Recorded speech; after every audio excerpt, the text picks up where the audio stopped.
All right, family. Black Power. Y'all know what time it is. Time for that fire.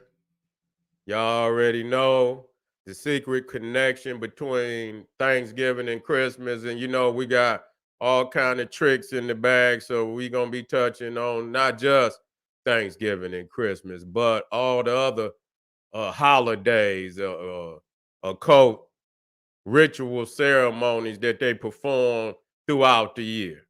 Each gate leads to the next gate. They all connected in, in achieving an ultimate goal. We're gonna find out what that goal is today, family. Okay, let's go and get some things popping. We ain't gonna talk. We ain't gonna talk. Let's see.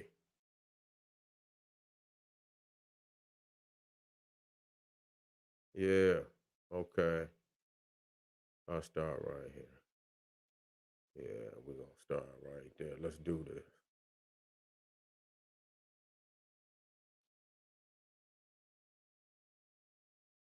Yeah, so where my notes? Where my notes? Let me open up these files so we can, you know, Van Glory. Van Glory. Okay. Okay.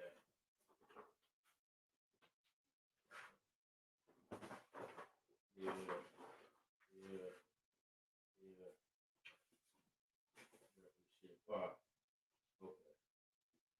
Yeah. Yeah, so yeah, we got to get the files, family. We got the daggers, we got the files on everything. Ain't nothing getting away from us today. Okay, we're gonna make a clear understanding. Now, as you see right here, we're just gonna start, we're gonna start dropping. Now, what you looking at right here is the horn of plenty. Now, what is, you see this in all your Thanksgiving, really around Thanksgiving, because it's a harvest. You see the different fruit, vegetables, it's symbolic of harvest. But up under there, people can't, they so used to seeing the wicker basket, you know, they so used to seeing the wicker basket. And so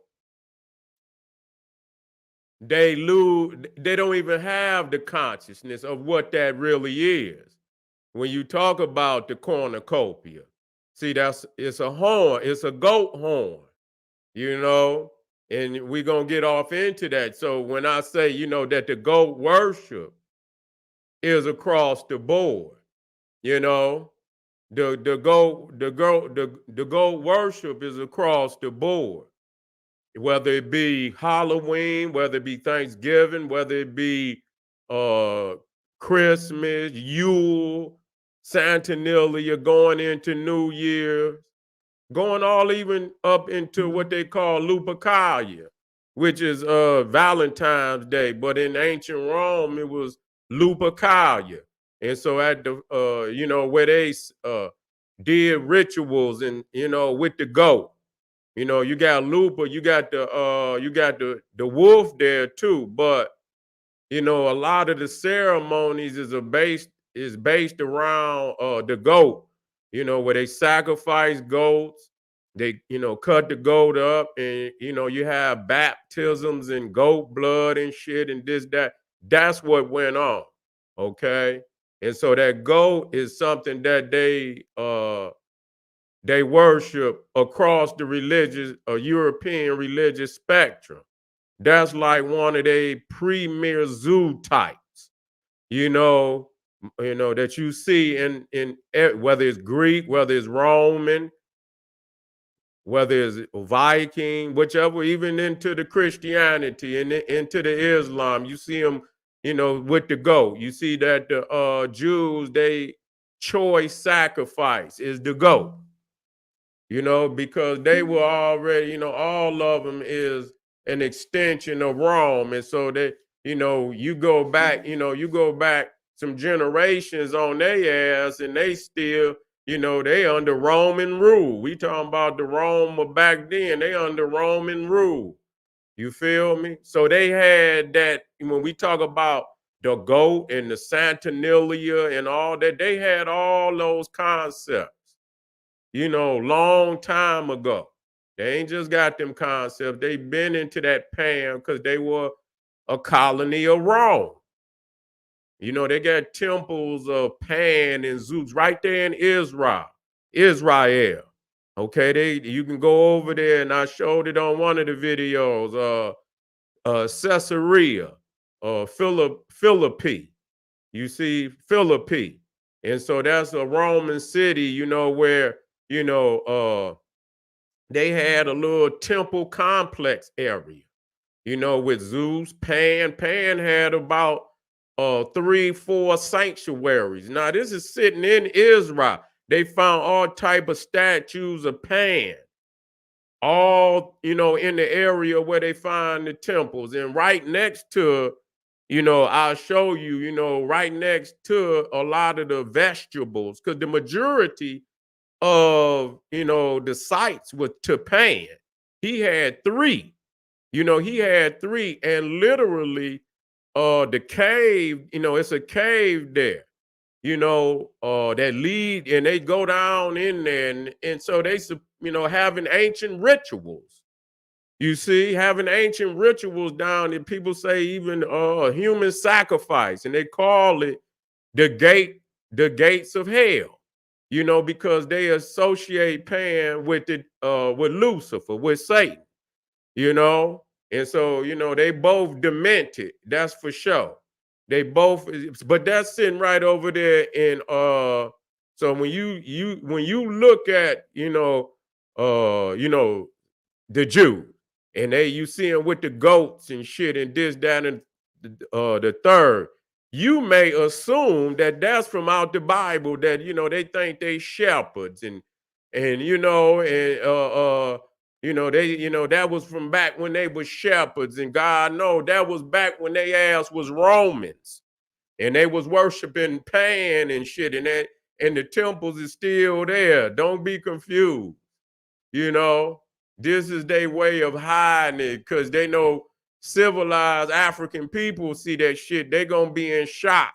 You know what I'm saying? And so they have to hide that shit, is in symbolism.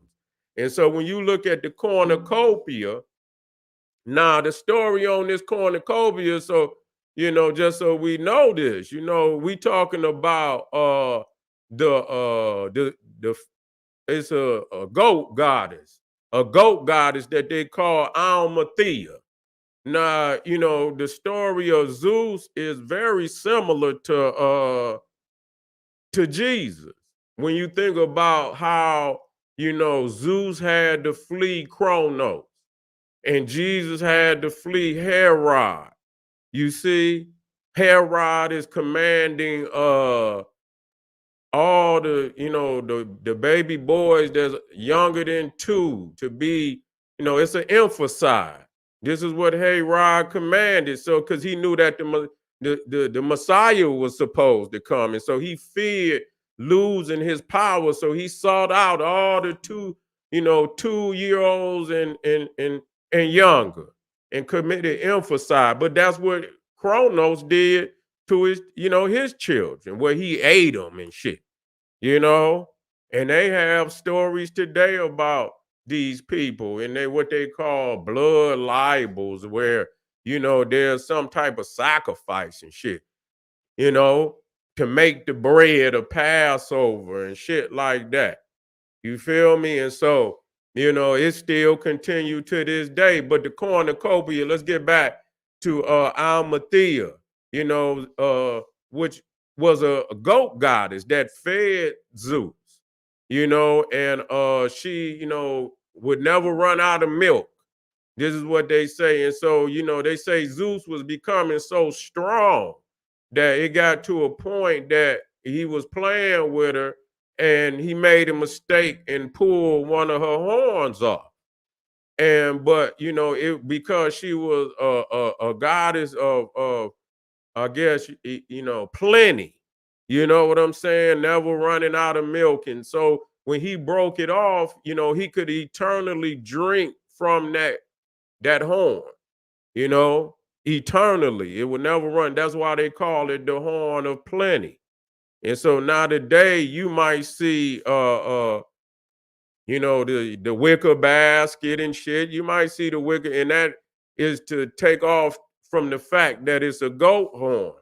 And so when you think when you're talking about the etymology, you see the similarity between Capricorn and cornucopia. You understand? Cornu, or corn you, copia. The corn you aspect of it is horn. Some say goat horn. And then copia meaning plenty, horn of plenty, but it's a goat horn. See, they find a way of always giving homage to that goat. They're gonna find a way. So when you talk about the cornucopia, that is goat worship. I'm just gonna be 100 with you. You feel me? I'm just gonna be 100 with you. Now you can take it. I'm just giving you the origin. It's not hard. It ain't like they hide the shit. They let you know where their culture come from and what it means. You know what I'm saying? So that's what it is. But today when you see the fruit and all of that, and the vegetables, it kind of hides in the back. Like, this is like just a basket and shit. No, but it's a goat. It's a goat's home.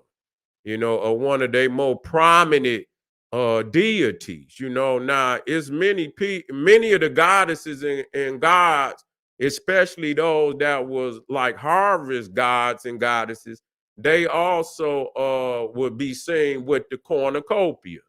You see, in some of them you would see like vegetables, and that go back to Rome. This is Roman in all aspects of it. That's why I'm saying, you think some shit is gone, but it's not. When people say Rome fell, Egypt fell, yeah, no, it manifested in it's just like when you drop a glass, a glass cup, and it shattered, just shards of the knowledge went all over the world. It's still there. You see, we wouldn't be where we at today if it still wasn't from that frequency and energy that it has come down to us today one way or another. Even in fragmentation, we couldn't be where we at because it takes many years to develop the knowledge for it. This ain't just some knowledge you can come up with in a day or two. You need years, generations sometimes to gather that kind of knowledge. You see? And so the capital, when we look at that, and you see the occult symbolism, even the apples, even the apples relate back to a goddess that we're gonna deal with, where they bob for the apples. I believe which goddess was that? It's in here, but I want, which one was that? Was it Pomona? No, that was the other kind of fruit. But we're gonna get to it. That's Greco-Roman. You see, and so when we talk about the goat, most manifestations of the goat is a deviance from Pan. That's all that it is. Pan is the great goat god. And once we get this clarity, and Saturn is like Amun Ra to them, to the European. You know what I'm saying? That's like, when you say Amun Ra, that means the supreme deity of the greatest era in ancient Egypt. When Egypt ruled the world, Amun Ra was the supreme deity, and his god is Mu. You feel me? So that's when you say Saturn to them, and Artemis, even Artemis, which was really the Trinity. You know what I'm saying? So they chose Artemis as to be the third in the Trinity, with Jupiter and what was his wife's name? Juno. I believe it was Juno, Jupiter, Juno, and Artemis. You see, they chose a warrior. That's what they chose to put up in there. They want, because they was conquerors and imperialists. They was imperialists, And that's why they honor Rome, because it was Rome is when they began to stretch their hand out over this world in power. And so they always, they look to that. That's what they look to, even over the Greek. Yeah, the Greek is the intellectual, but in practice, they look at Rome because that's the conquering aspect of these motherfuckers. You see, so you can't never forget about that. And so, when you start talking about, like, for us, we say Amun Ra, we say Osiris, we say Ptah, we say Tahuti's, them the heavyweights. Them got to come first. You know what I'm saying? You got other deities, true indeed, but then you got them heavyweights. So when we say Saturn, we say Pan, you talking about the heavyweights to them. And no matter what, even when they have to look to the greatest of their gods, that's where they go, period. And why am I saying? Because everything else is a lesser manifestation of that. So you might as well go to the top. And then when you go to the top and you see that shit, for what it is, and you get the history and the definition of what it is, when you see the other shit, you will be able to immediately recognize that that's a knockoff. It's lacking shit. You see what I'm saying? Precedence, chronology is lacking shit. It can't. And so if you try to explain the GOAT by way of Baphomet, if you start with Baphomet, and you don't start with Pan, you're going to deceive yourself.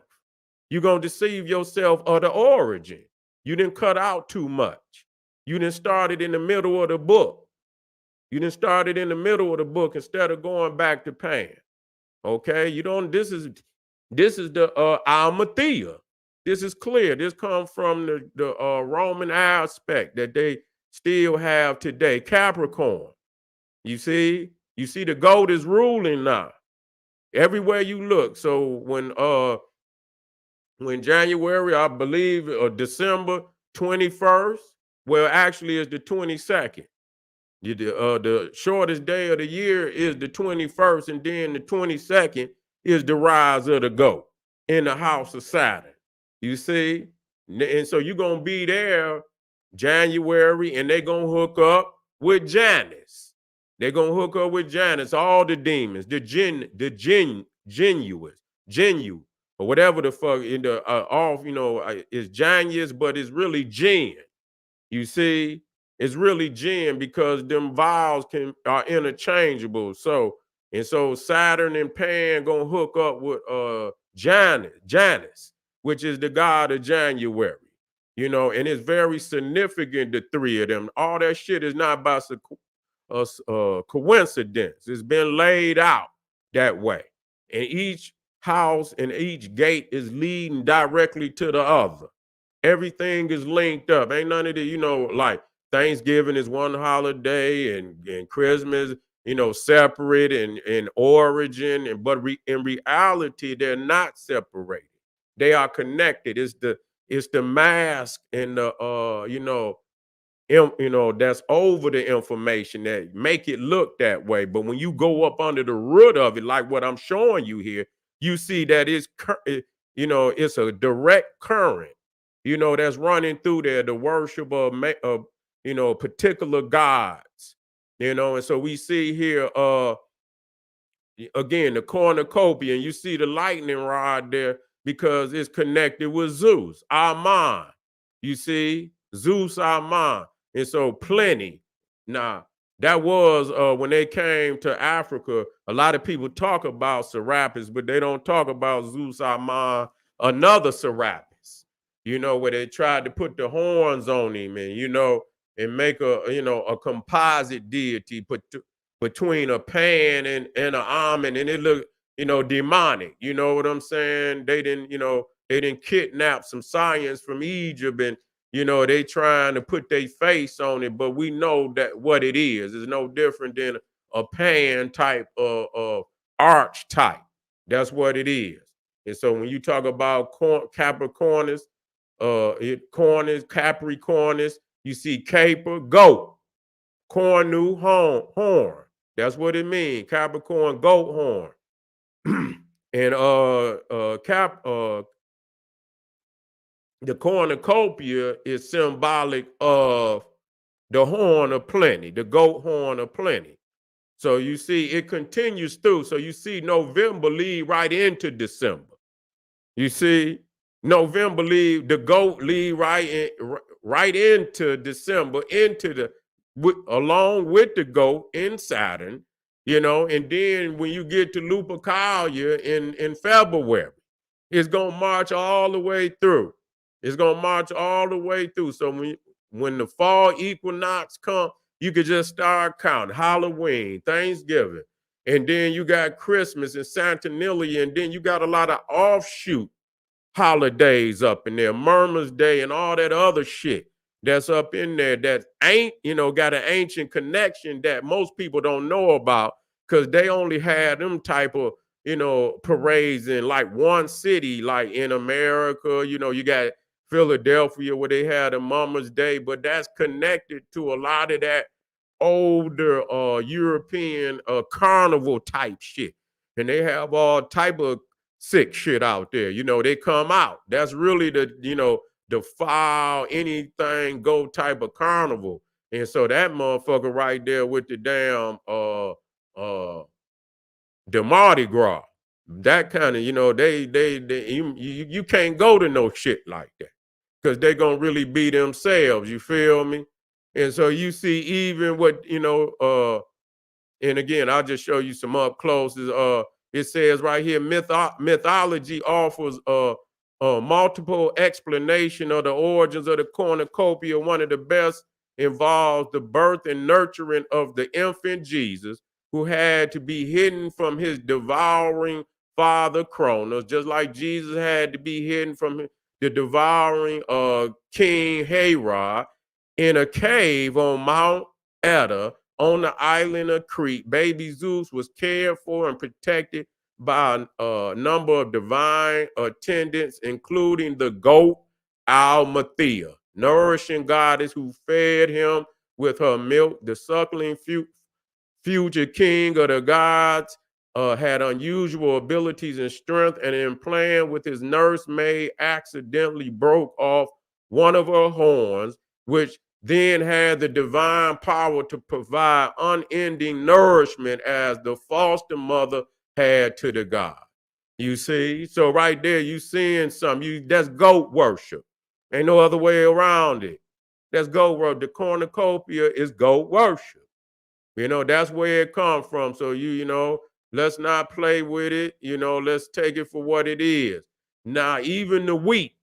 You see how they had these wheat, I believe, I don't know if they call them a stalk or whatever, and they wrap and put all type of decorations around it, put it on the table for Thanksgiving. But that is the symbol of one of their goddesses that they call Ceres, where you get the word cereal, and so you even seeing that they don't tell you, they don't have to tell you, but those are traditions that have come down, since the days of Rome.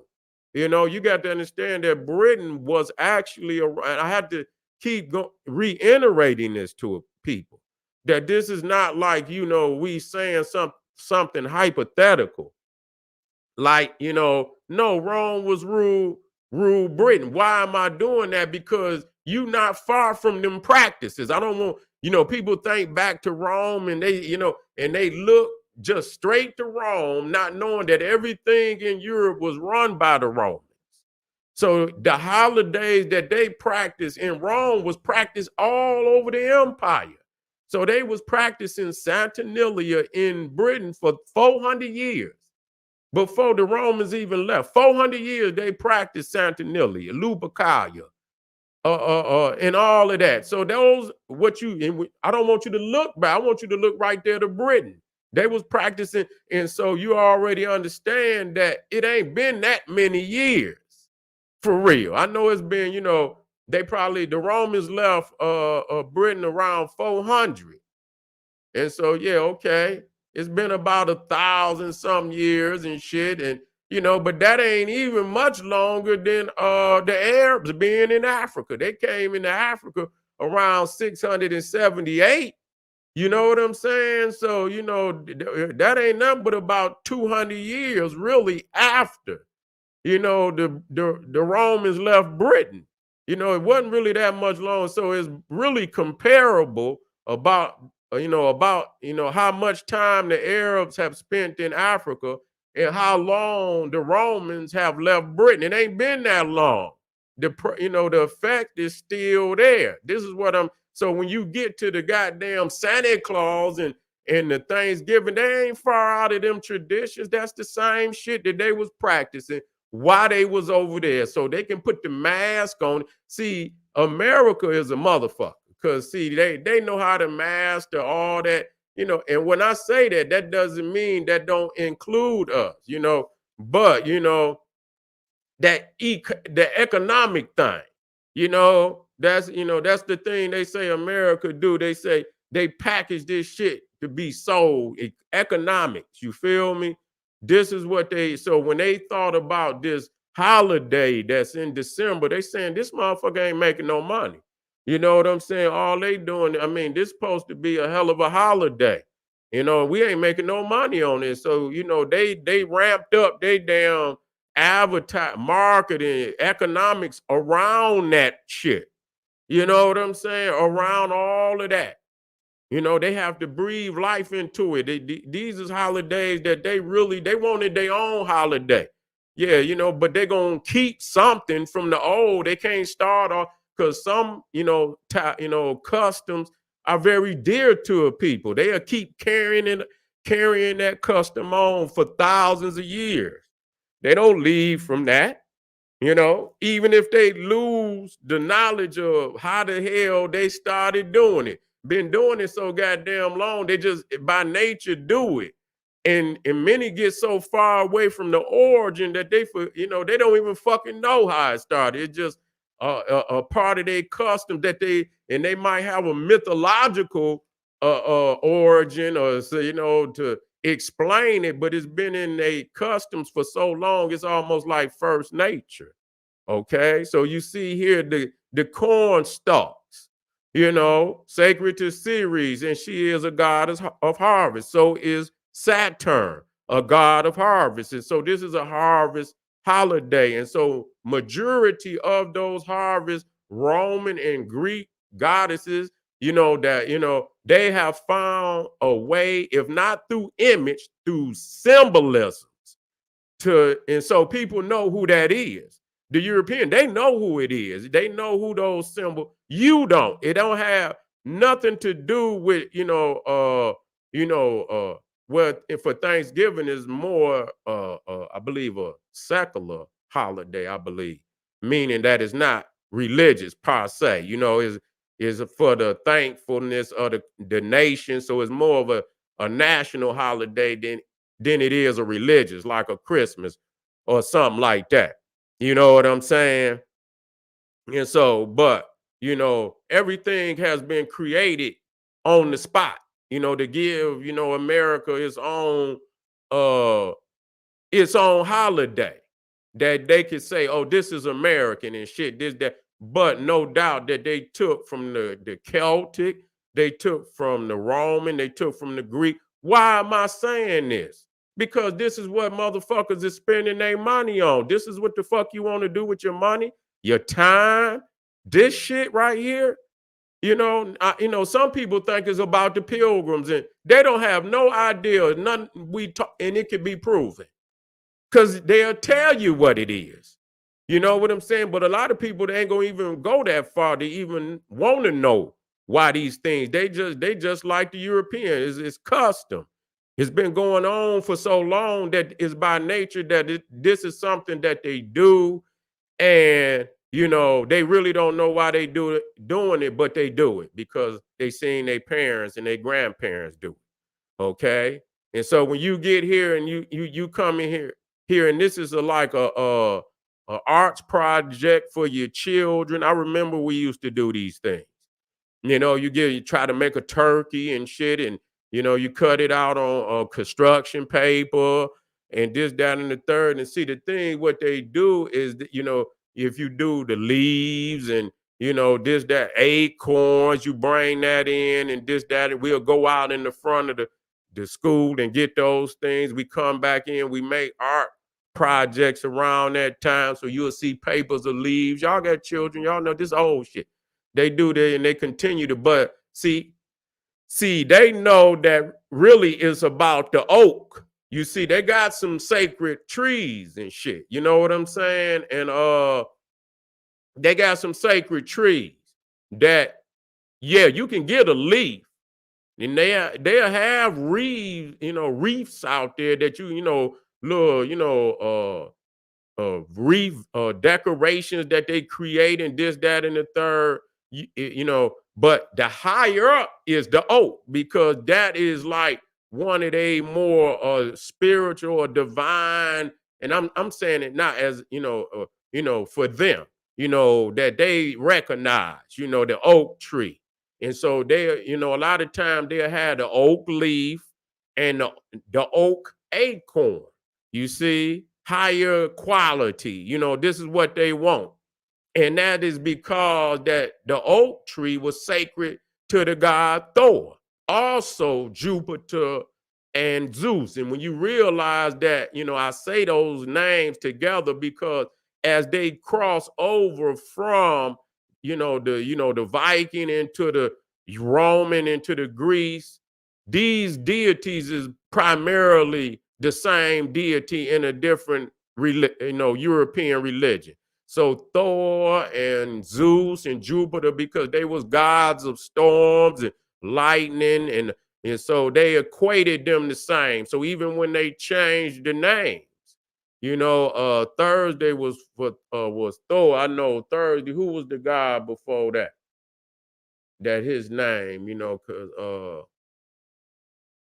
I know T-Wise is, I believe T-Wise was Mars. I got to get in there and see. I believe it was. I believe T-Wise was Mars. And so I don't know. Thor wait a minute. I'll catch up.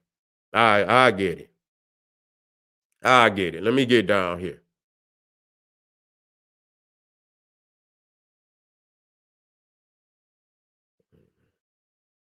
Oh yeah, here we go. Here we go. Now, another thing that we got to say about this, and again, before I get away from here, that oak, you got is very prominent in the harvest. In it's like it's almost like the lotus for African peoples in the Nile Valley. The lotus, and so that's it designates strength. It designates the worship of Thor. And you're gonna see. Matter of fact, let me show y'all this. Here it is right here. See how they got his hammer, they got the leaf, and they got the acorn. Those, so they ain't got to show you the hammer.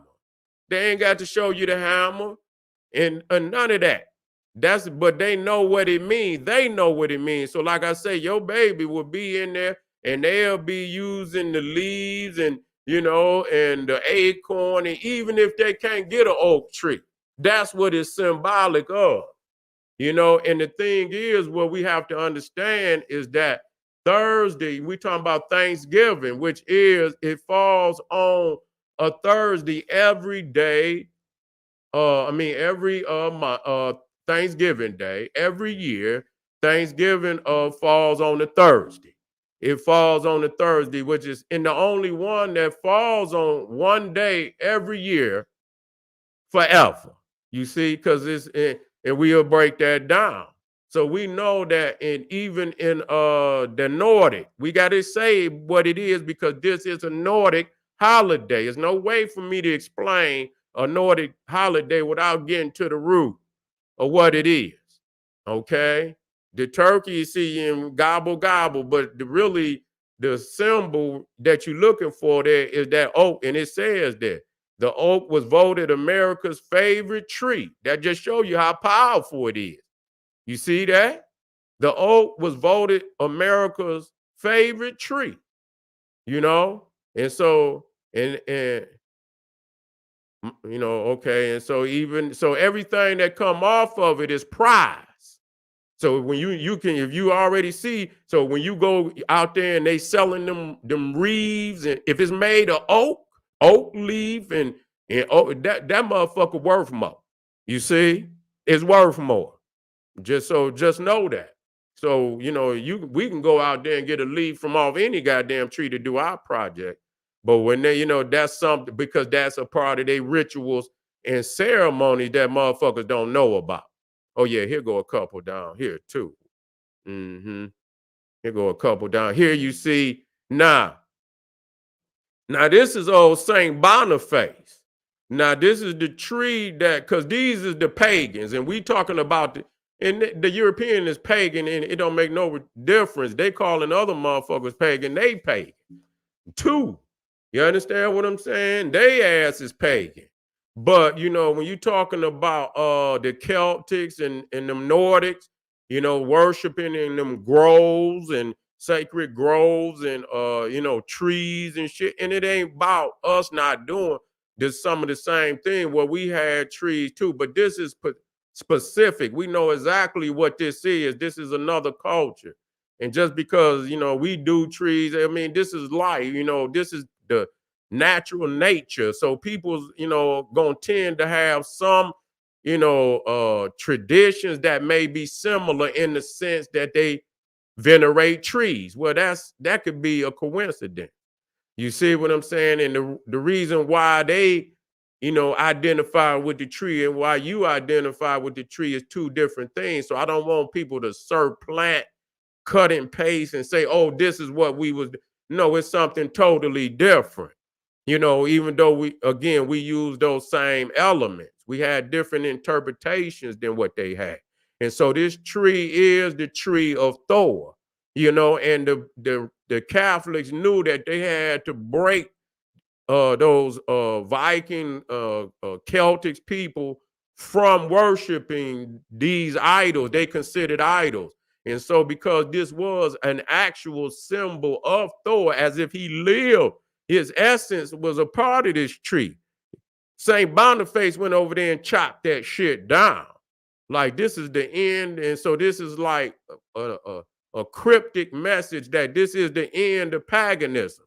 This is the end of paganism that, and they supposedly took the tree, chopped it up, and made the church out of it or something, made the church out of it, and so, and I guess that was the trick to get a nigga in there. I mean, to get the Viking in there because, this is the tree. But now he's manifested himself as Christ. Come on in, goddamn it. Give me the land. Give me the land, And so, yeah, so you see here, so a lot of times when you see the acorn and you see the oak leaf, and even if you don't see it symbolically, they know everybody can't get to the oak.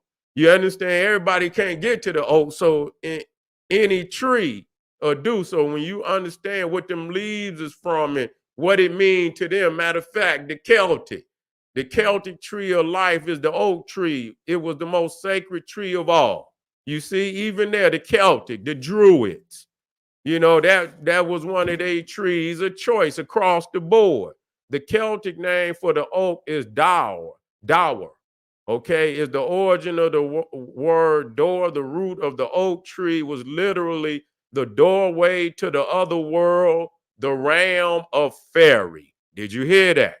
See, so now we opening up some doors. So you see, when they show you that leaf and that acorn, you looking at it on a mundane level. Oh, this is a leaf and this is an acorn, but they know what it is. They know, and some of them know that it's an occult understanding that this tree is a doorway to the other world, the realm of fairy.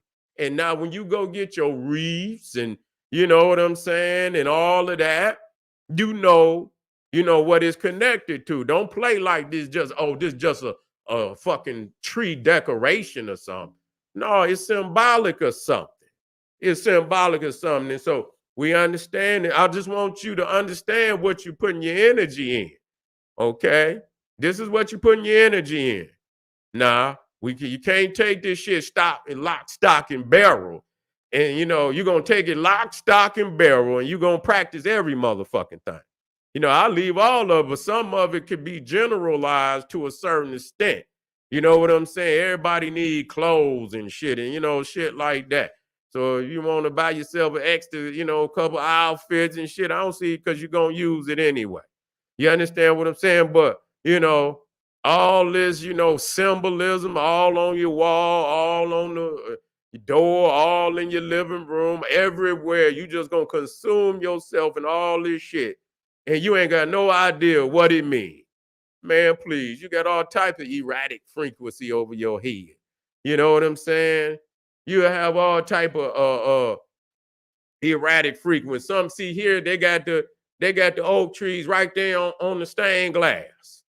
They got it right there. So they don't give, even if they be Christian, even, it's people gonna always keep something from their original culture. They gonna intertwine it with whatever, if they Christian, and they're gonna intertwine it with some of the older traditions. That's what they do. Ain't no religion is without occult understanding, older wisdoms and knowledge. No religion. There is always something that came before it, that they preserved in the new religion. Okay. And so yeah, when we let me calm down. Now, this is crazy. Because this is actually in Rome. This is the god of the Nile. This is the god of the Nile. And it's crazy how they showing with the horns on his head. I got much better pictures and shit. But man, when you start, they always depicting Moses with horns. You see, they show a Solomon in a coat with horns. And I'm going to show you that. So, again, you can see that they've been, Saturn was shown with horns. These is all replicas of Pan and Saturn, all of them. Go to the beginning, understand it all the way down. They ain't gonna deny it. And Rome didn't even rise until Egypt had already fallen before Rome ever rose. Shit. Yeah, they got some of the, it didn't fall. It fell in the dynastic aspect. It was still there, but it fell from the dynastic, but, it was still the spiritual capital, even though it may not have been the economic capital. Even after it ceased to be, the rulers of the world, even in that state, it was still the Holy Land. It was known throughout the world as the land with all the mysteries and all the ancient wisdom. They know that. You see, they know that. Ain't no doubt about it. And so Rome had, got a little bit of some Jews from Egypt, and they was able to do, what they could over there. And they built some things up, but that shit ain't nowhere in comparison at all. Under no, not one temple have they got that can compare to even the lesser temples in the Nile. So that's real talk. They had a couple of things, but they shit ain't got nothing on none of that that's in the Nile. And not just in, I'm talking about Nubia, all the way down to Great Zimbabwe. You see, that's the thing that we have over them. Everybody else got what they call rhetoric. Rhetoric. They got a lot of talk. See, what we got is artifacts. When you look up and down the Nile River, you feel what I'm saying? You come into Egypt. You got just, it's literally thousands of temples and tombs in Egypt. Because some are small, some are large. So it's literally thousands of tombs in Egypt alone. Okay. Then you go into Nubia. You got all type of artifacts there. You got more than one pyramid field. You got more than one pyramid. This wasn't like one building. They didn't build in 3 different areas substantially. And then you go up into Ethiopia. You see, and you got Lalabella, you got Auxum, you got a lot of that. Then you go down to Zimbabwe. Okay, they're just on the east side, and it's a lot of unknown things that need to be sought in between all of that. It ain't like it's empty between, it's lesser known temples and, lesser known. It's temples in Egypt that they don't even talk about because it's in an area where they don't, you're not going to get, everyday access to these areas because they, is like blockages in the river. It's like where some of the cataracts is. And so it's damn near impossible to get some ships. I guess, it's harder to get some ships through there. And so I don't know, what it looked like, but I know that's why they call it a cataract. You know what I'm saying? You come into something like a blockage is in the rocks and shit and all of that that could be piled up in that area. I don't know if it's more earth than it is rock where you just can't up and just move. You probably had to blow it out of there. But I don't know what that would do to the river. You know what I'm saying? So they still there. So, when you think about all these great areas within Africa, man, that got, that's still standing, and a lot of this is in, crazy. Everything that's in Egypt and Sudan, Nubia is in the BC. Well, Nubia got, but majority of that is in the BC era. You know what I'm saying? It's not many people that can point to that many art. I mean, we talking about each pyramid, each temple, small and big. You feel me? You talking about literally tens of thousands. And that could be a low number of tombs, temples, obelisks, wherever holy spot, you know what I'm saying, in the BC era. None of them, they tried to look us in our eye, but we gods to them. Real talk. The level of how we develop, and that doesn't mean that the energy, but don't turn and look me in my eye, motherfucker, like you know what I'm saying? No, don't do that. Because I'm going to have to explain this shit to you, how it go. And when and that's the first place I go, when you talk about there's no comparison. Most of these civilizations out here really did not start until Egypt, dropped off from being the number one nation politically. Once they lost that, then you see these other groups pop up. And they didn't last that long, you know what I'm saying? And they lying about how long Egypt existed. They lying like a motherfucker. They know it's far older than that. But they don't want to acknowledge it because, damn, they just come out the cave. We've been here for so long with documentation. They have to try to cut and reshape the beginning so they don't look like, they literally they just walked out of nowhere. They so far behind, if they don't make up a goddamn history, they ain't gonna have one. What the fuck? I mean, that's just really at zero.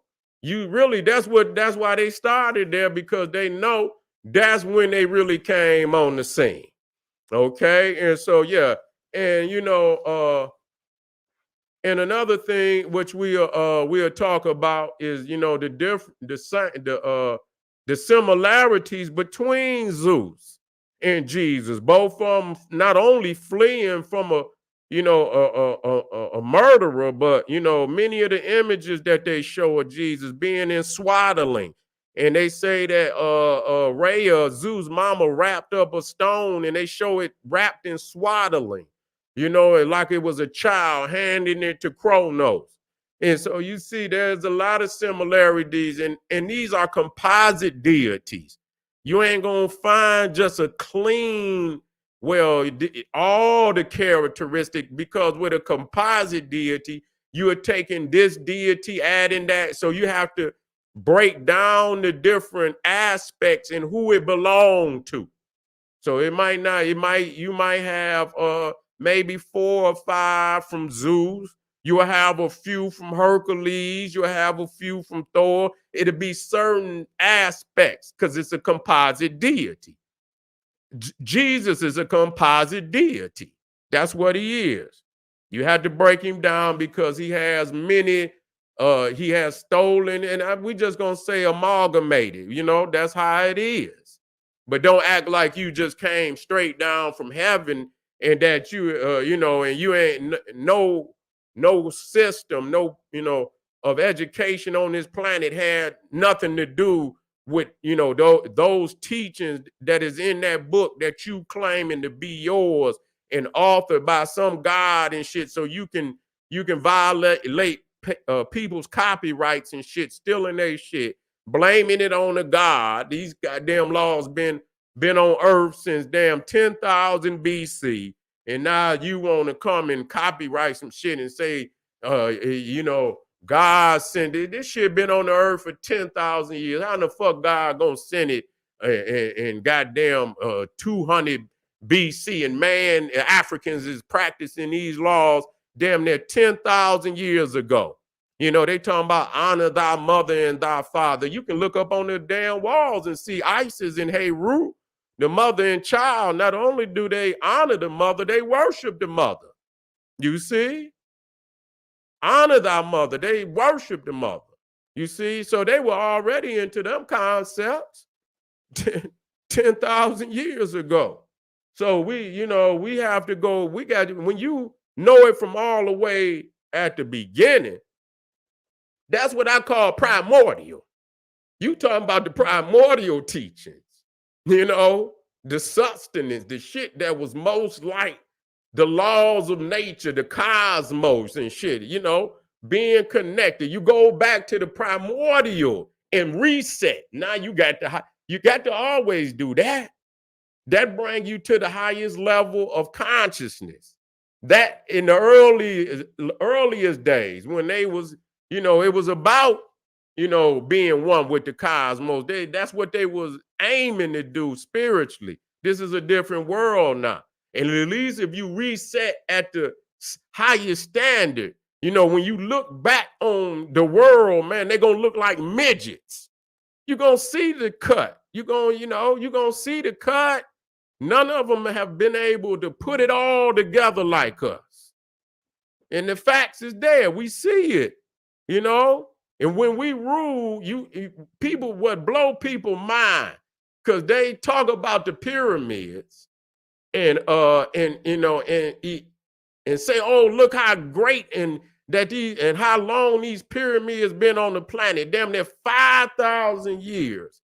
That was a hell of a science to be able to put that. But see, what we fail to explain that the Africans was on that level in all the other goddamn sciences. They ain't building like gods in architecture, and they lacking in nothing. You see, this is what they not teaching. That they was on that level in all the other sciences too. Shit. You know what I'm saying? The pyramid, you know how many sciences and arts it took to make the pyramid? It ain't just architecture. It's cosmology, it's astronomy, it's a whole lot of other things, it's the literate aspect of carving in there, the messages on the walls and shit. And so we was developing on a high state in all areas. That's why you got to go back to the beginning. You know what I'm saying? Then work your way forward. But okay, let me get that back in there.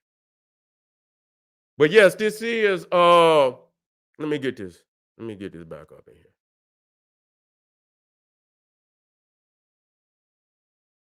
Here you see Zeus. You see they connected because they know the goat. He Almathea. You see, they know the goat Almathea. So and so why would they do? They understand it.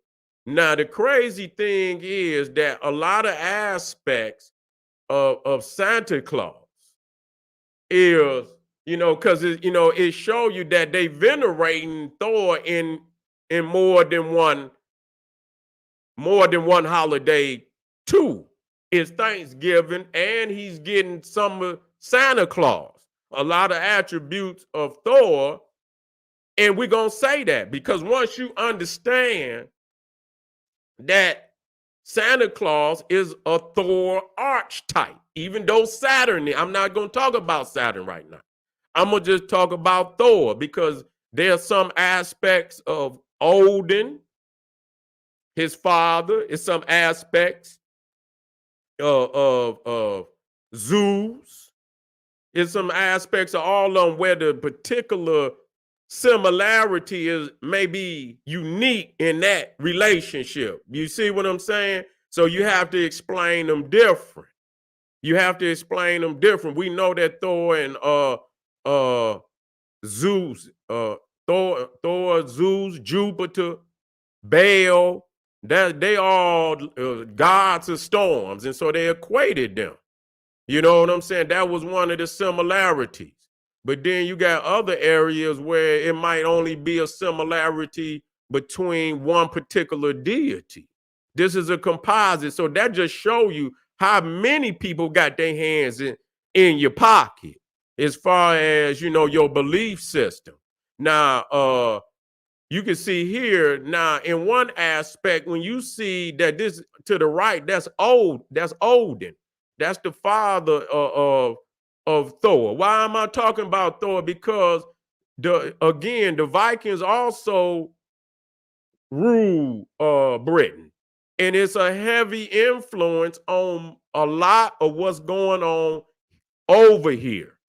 Those were the deities that they were worshiping before they came right over here. Okay, yeah, the Romans was in there, and a lot of that stayed too. But then the Vikings came in, and they around 700 A.D. The Romans left Britain around 400 A.D. So it was about 300 some years, and then here come the Vikings, and they stayed over there for about 700-800 years, and bred right on into them. You see, and so that's why you know English is a Germanic language of what all they added to the damn language. It became their language. That's why they say it's a Germanic language, English. You see, a lot of the words are Viking words. You see, when you talk about the days of the week, that show you the power that they had. It's not Christian. Why they ain't name it after some Christian motherfuckers? You know what I'm saying? They named, you know, so that just show you the gods that they were worshiping before Christianity. And so, you know, Christianity really didn't get no hold on a lot of them northern European nations until shit later on in the, you know, 1400, 1300, you know, they was just getting into Christianity. You know, they had Serapis worship. You know what I'm saying? They was trying to press that shit down on, you know, the peoples from the South much earlier, like up in Egypt through Turkey, you know, the Rome, you know, but, you know, up there, they really hadn't really conquered up into that area. You know, there, you know, the limitation, parts of Germany, you know, Rome didn't have, so out there was another type. You see that they didn't conquer until later on. You know, so they had been worshiping them damn gods up into damn near, you know, a few hundred years back, you know, 300-400 years back. They were still worshiping these gods. That's what I'm trying to tell you. And so everywhere, you know, it's a new nation. They take composite and bring them to eat. It's like a different mix. Even though it's coming from the same ingredients, it's a different mix than the last nation. So, you know, America made Santa Claus, and, you know, he was much more child friendly. But see, that don't change the fact of what is the foundation of it. They make it more acceptable, jolly, and fun, and this, that, presents and fucking toys and all that. Back then, that wasn't so much a part of the traditions. You see what I'm saying? It wasn't no, you know, it wasn't no economic holiday that, you know, yeah, you're gonna sell a few things, but it was more about the celebration back then. because they didn't have no global market. These is motherfuckers in the woods and shit. You see what I'm saying? So, you know, and so Woden, Olden for Wednesday, and then Frigga for Friday. Woden and Olden and Frigga became Santa Claus and Mrs. Claus. That's what it became. That's what it became. And so they got a way of you know, co-op, you know, and it's a matrix. It's layers to this shit. You know, up under that, that's their way of getting away with, you know, the veneration. You know, that's the way they, you know, get away with the veneration, and they mask it and they make it acceptable, jolly, and this, that, and the third. And people, you know, don't understand that they got deities like that come like that, you know, and appealing and shit, and this, that, and the third.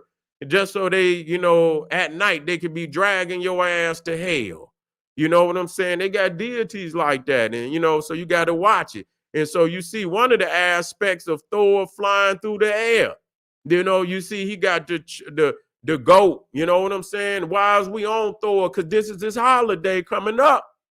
That's why it's on Thor's Day. The only is the what we gonna talk about, what they call the Blot Monat. Blot in that language of Viking German means blood. And November is the blood month. Did y'all know that? If you did not know, this is what does that mean? So you don't get, you know, too overly. Hold on, family. Give me just a second.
I'm Black family, yeah. Had to get some water and shit. So you see right here, you see the goats. This gonna lead into Krampus. This is gonna that because that's where the Krampus, you know, the Yule goat. This is what it is, you know. This is what it is, and it ain't, you know, and no different than no Serapis worship, no Christianity. Ain't no way you gonna give up that and think you giving it up, and you still submerged in all type of European symbolism that you don't know nothing about. You see, and so you see here Santa Claus, and see they changed up. See, it's a difference. Yeah, the gold is still there though. Don't get it twisted. But because it's a composite, the Vikings, the Celtics really didn't have no influence on the Vikings. The Vikings was up further north. They was in Scandinavia. You feel what I'm saying? And so the Celtics were so they didn't have. But when America, see, you talking about where it had an opportunity, you got Celtic, you got Viking, you know, you got the Roman aspect of it. So all of that had, blended when it came to America. You see, so what you see here, even though elements of it come out of that, the expression of it is different. So when you get off into that deer, you got even Artemis, because Artemis was the daughter of Jupiter. You see, I believe in let me see who she would have been in the Greek. No, I had to get it. You see, I had to see who she actually was in the Greek, if she had a counterpart. But her sacred animal was the stag, which is a deer. You feel me? Which is a deer. And so then you got Sereno or Serenios, or what the deer god out of the Celtics. You see, so you got other aspects there. It ain't just, and we know that there's that what they call the reindeer, or the other name of it, caribou or something like that. You see, them goddamn deers live way up north. Okay, so who in the fuck going? That ain't got nothing. This ain't got nothing to do with anything other than the Viking, the damn Celtic, the Roman worship. That's all that it is. Okay, you got to know what part of this shit you gonna engage in and what part you not gonna engage in. You see, if it's some benefit, but I don't see no benefit picking up another motherfucker's signs and symbols and putting them motherfuckers all over your house and shit. And like you some kind of goddamn Celtic motherfucker or something. What is that kind of shit going on? We got to wake up out of that. That's a spell. And that's why we speak and teach on the different etymologies. And we're going to talk about some things as we move forward. Now, you see here that now the thing is about Thursday, the Thanksgiving Day, Macy's Thanksgiving Day parade, the biggest carnival on the planet. I believe it's gonna bring in 2 million live gonna see it. 2 million live gonna see it. Okay. But ain't no telling how many gonna see it globally off the TV. You talking about maybe 10 million people might see it. So this is the largest outdoor parade in the damn world. In the world. They're gonna bring out all the symbols. They're gonna bring it all. They're gonna put it in full effect in front of your eyes and shit. You ain't gonna know what it is. And so you see it. Oh, it looks like he's appeared to have changed the goats of Thor to the reindeer of Artemis or Serenius, I believe Serenus, or whatever his name, Serenus, whatever his name is, the Celtic guy, and I'll get the pronunciation down, later. You see? Now look, we're gonna see not only, wait a minute, let me get so you can see this. I want you to see this. I need that. I thought I had more than that. But let me see. Is this it? Wait a minute. I must have moved. Okay, I see some. I don't know where they went. Oh, here it go up here. Okay, here it go up here. I went down just to show. All right. Now, if you see, when you get up to the front, you see the Rams. You see, when you get up to the front, they got him hid in there. You see the ram. The ram is right there. Okay? See the rams of Thor? See the rams of Thor? Matter of fact, let me get this on up out here.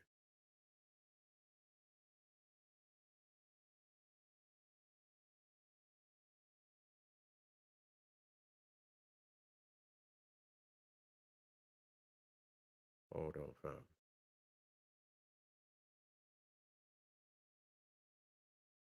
Okay.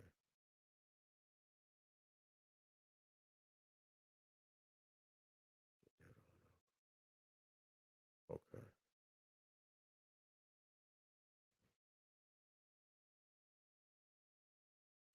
Okay, so you see right there, we looking directly at the veneration of the goat, and they can't leave it alone. They can't leave it because when you go to the front, right there, you see the goat sitting right in the front. You see, I'll show you the a different view, showing you the connection to the goat. They never leave it behind. Got him sitting right in there with him. See, that's Thor. That's Thor. That's the aspect that they got in there that they didn't leave out. Because he's known to fly through the air. You mean to tell me we ain't gonna have the common sense to know that this is an extension of the older worship? We got to give up on being foolish. That ain't going nowhere, showing you again from different vantage points that this ram is the ram of Thor. That right there sums it up. And it's leading right into the goat. You see? So even though it say Capricorn, it's still the other months is also in a sublime way is also affiliated with the goat, no matter what. That's why they say pantheon. Pantheon. Get that? And when you see, that's clear, so that you understand it. The pantheon, that means, and you got to understand, you got pan there, you got the, which is God, like theology. You got to understand, they ain't just theology, God. So you got pan, God, and then on, which is the sun. You see, aton, A-T-O-N. So the on, O-N, is the sun. Okay, so it's a composite.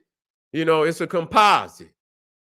It's a composite. So you had to break that down. All right. And so let me keep moving. Showing you the goat right there with him. And so Santa is Thor in many aspects. Can I prove it? Yes, I can prove it. Now that's why when you see Santa, you see Thor got the hammer, but then you got to understand, Santa got the hammer too. See, they slick with it. They slick with it because he's a carpenter. He's designing the toys. Santa make the toys, y'all. So they show Santa, in his workshop. I got it. It's not a problem. I'll show you right quick. So the aspect of Thanksgiving is that it's hard. Now, again, the blot month, let me get back to the blot. The blot month, the blood month, November, is that month where they understand that, it's about to get real cold. We got more animals than we can feed. So we better, go on and sacrifice and, what the word, where they start getting, cutting the meat up. You see, time for the butchering. It's time to get so you can preserve it. If you don't, they're going to die out there in the cold any goddamn way. You see? And so when they get to chopping up the horse, even horses, they keep enough to get started, if they need, to get started. I don't know how fast they can get them motherfuckers to grow.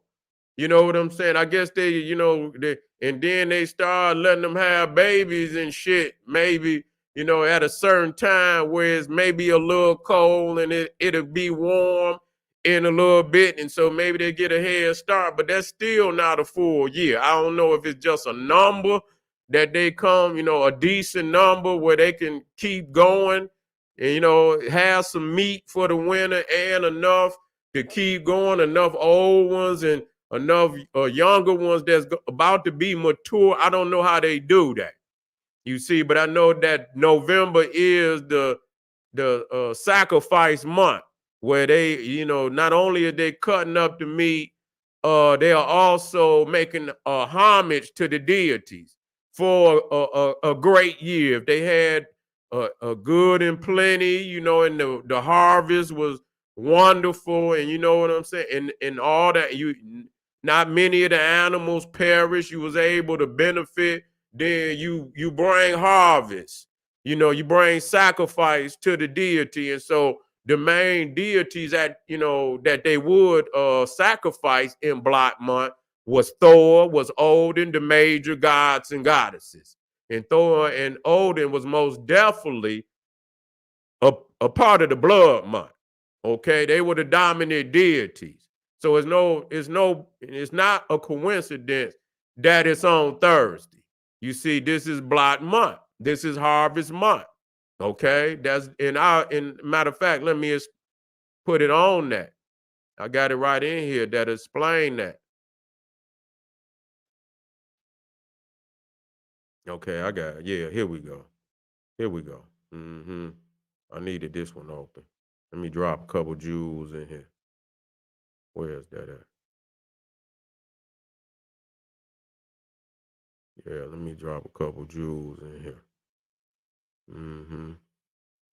This is what I was looking for. Okay.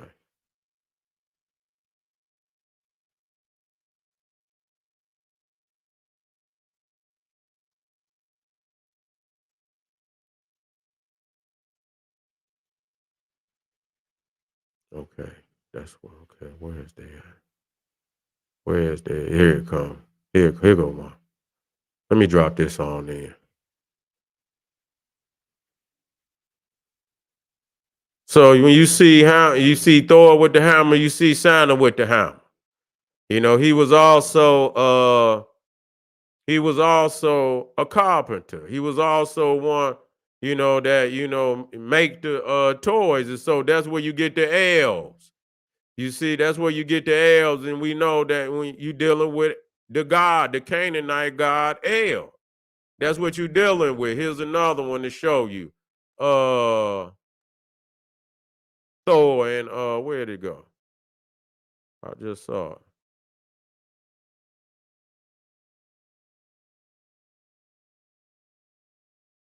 Okay, there.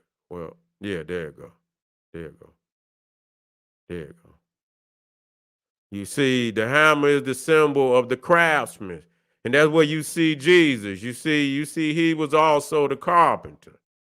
He was also the carpenter. So you seeing how one lead into the other. You think it ain't no connection, but it is. When you look at the other aspects of Thor and how he relate, you see Joseph was a carpenter. You see Santa. Thor was he carried the mallet. Okay, he carried the mallet. So you see, this is another aspect of it. So when you see Santa, see, this was fucking people head up. When you see Santa, you got to understand that's Thor. Okay, he's coming in. If somebody throw a birthday party, right? And it could be a party, motherfucker in out there dancing, and they don't come out. They'll be up, wherever, they make an entrance. When you see the motherfucker who make the entrance, and really, that the entrance is, see, we looking at it that he's at the end, but really he's at the beginning. He's at the beginning. We looking at it like this, the end of the parade. No, it's the beginning of the goddamn parade. It don't start until he get there.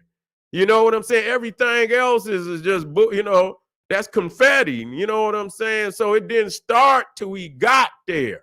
That's what we confused about.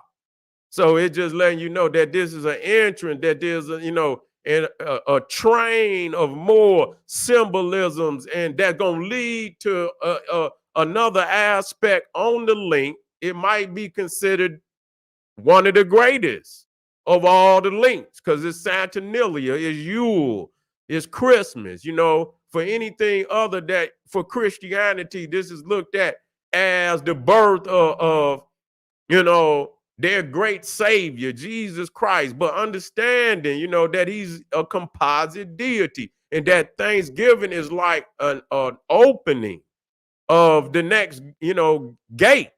Even though we looking at, these particular days, on that date, there is one of the greatest ritual ceremonies in the world. And at the ending, which is really the beginning, here comes Thor. You see, here comes Thor in the block month. See, this is his day. And so he gonna show up last. That's how I go in the party. That's the only, whoever party it is, they gonna make the entrance.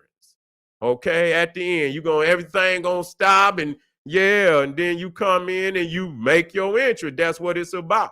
So this is what it is. And so seeing the goat and understanding the cornucopia, understanding the Capricorn, because understanding that Capricorn is eternally linked to Saturn and that God and whatever. So when you explain Pan, you have to explain Saturn. And once you explain that, you got primary, everything that left to be known about the European, all of that shit is a lesser of that. Why go to the lesser? If you want to explain it, which I do, you see, if you want to explain it, it's not a problem. But once you come to the beginning and you see the archetype, the superior form, the primary form of what it is, that's where you go. And you get full understanding of everything that come back, that come up behind the primordial, the oldest form of the God or the teaching. Oh, so now.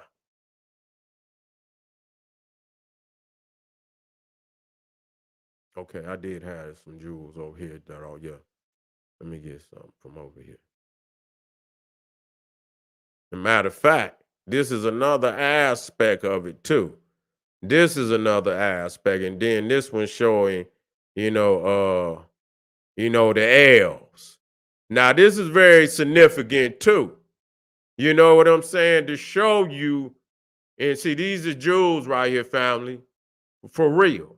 You see that, in like Lord of the Rings and all of that shit, they always gonna have some little elf, little dwarf motherfuckers.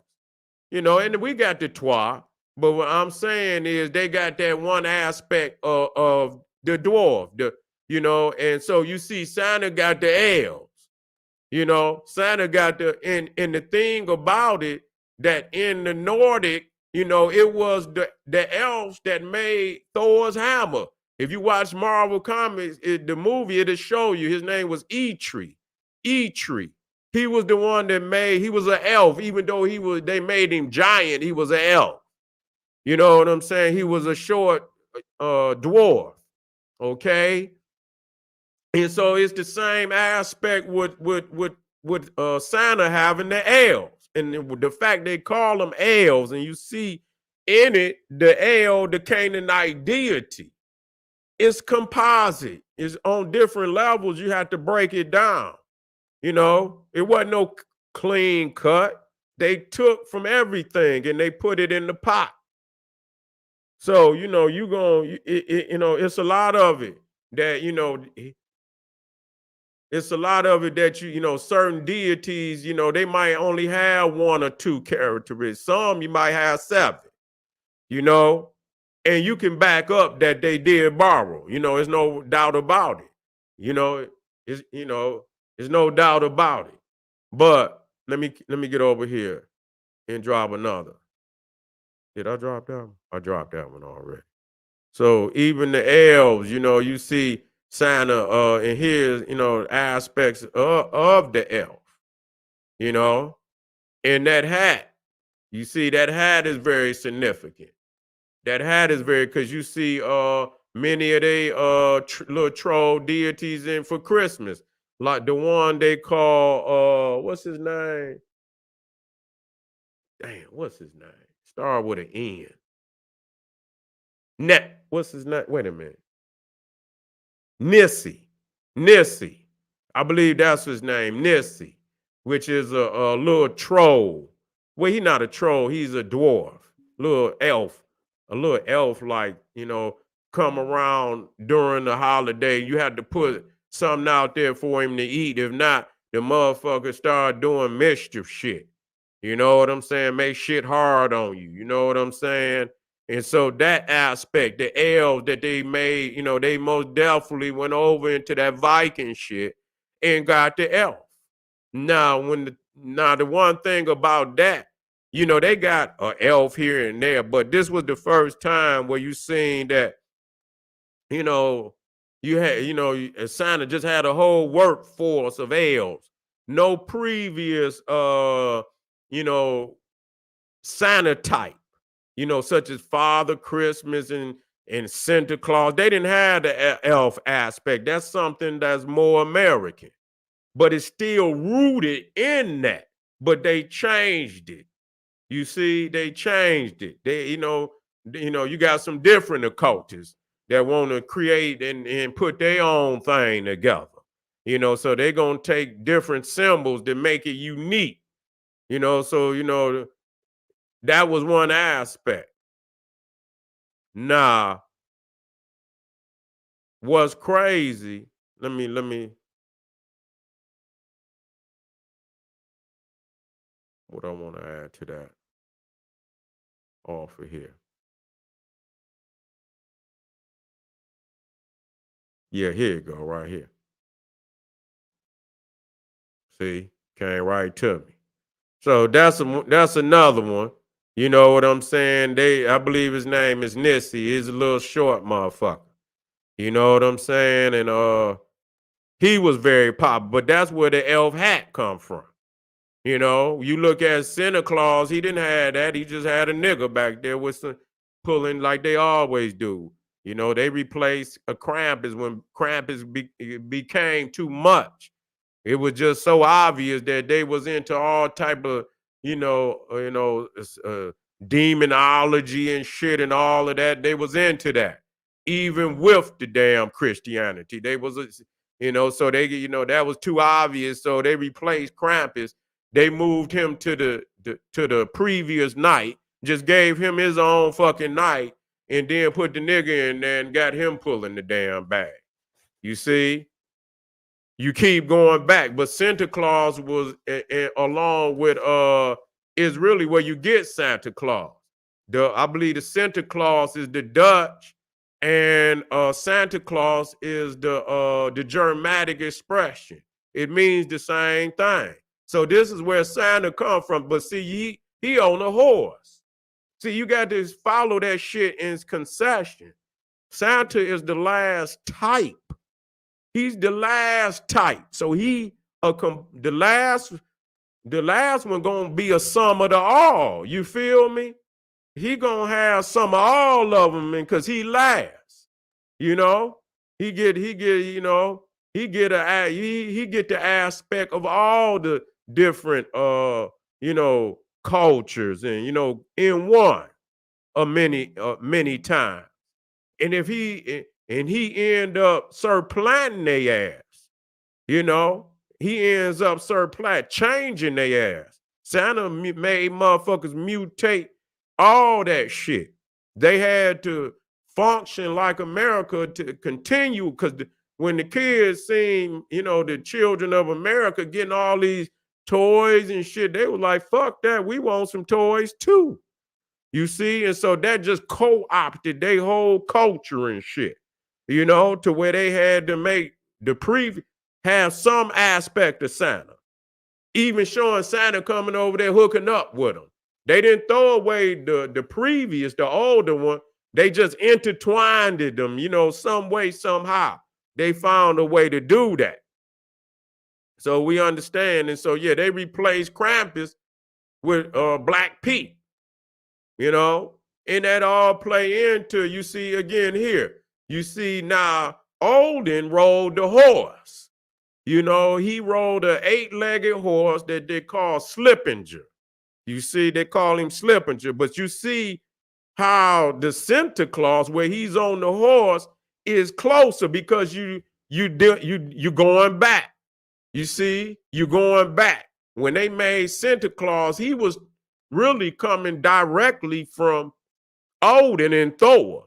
You see, so he got more aspect where he on the horse, the cane, which is also a trait of Odin, who carries the staff, just like Gandalf, in Lord of the Rings. I'm showing you this.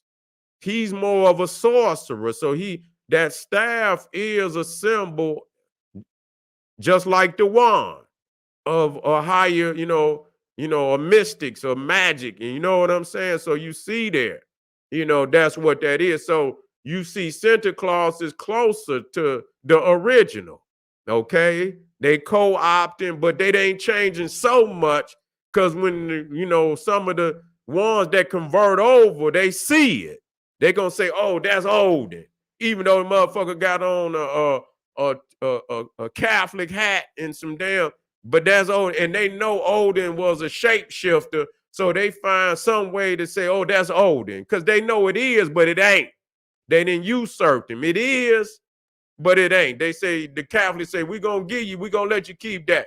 But you're going to have to make a saint out of his ass. And so he might be Odin, but they'll say, oh, that's Santa Claus or that's St. Nicholas. And it'd be looking just like the goddamn God that came before him. You see, you got to watch that. And so,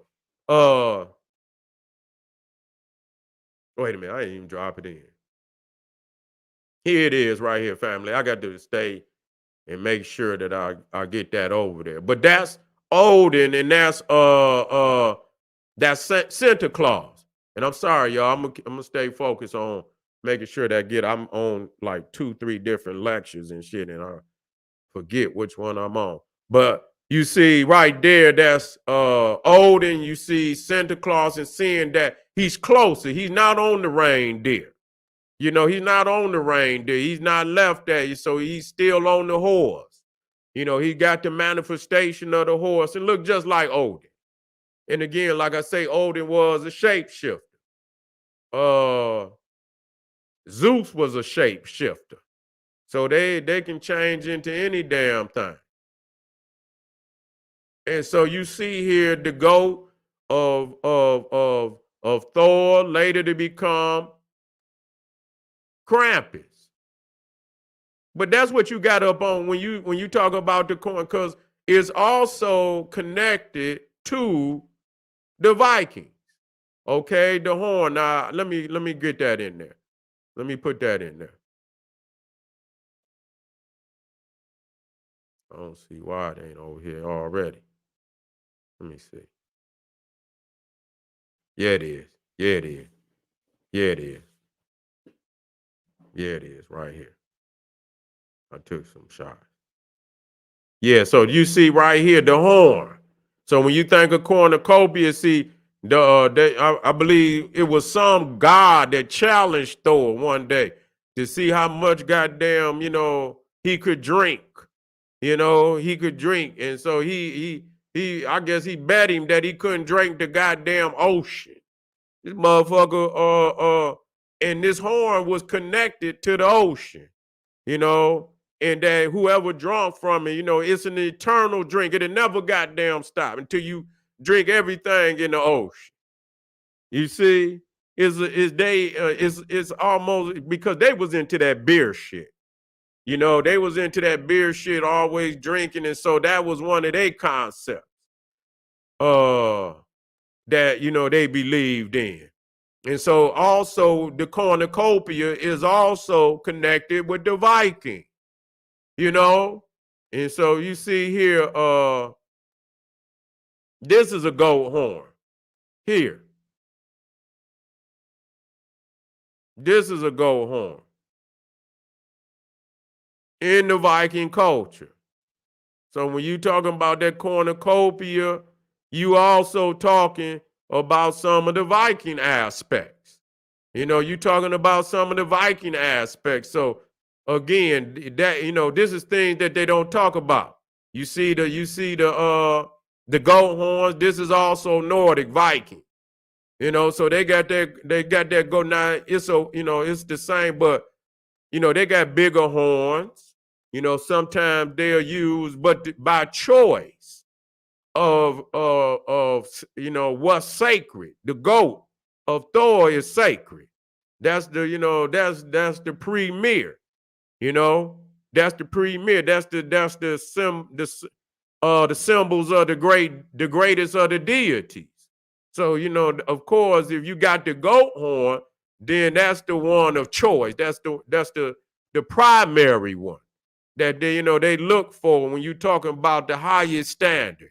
You see here Cyrenius, which I don't know if I'm pronouncing it right, but that's the deer god of the Celtics. This was right up, and so of course when you look up in them northern areas, you see that the Celtics. They call them the Celtics, the Celtics. You see L is in there.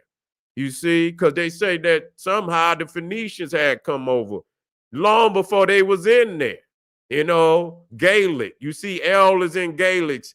And even the elk, which is another form of the reindeer. Elk. And you see L is in elk, showing you again all the different gods that's a part of that. When you doing this shit, it's like a puzzle.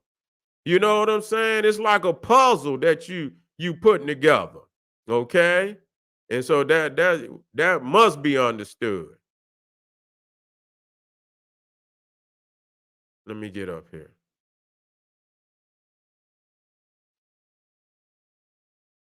Okay.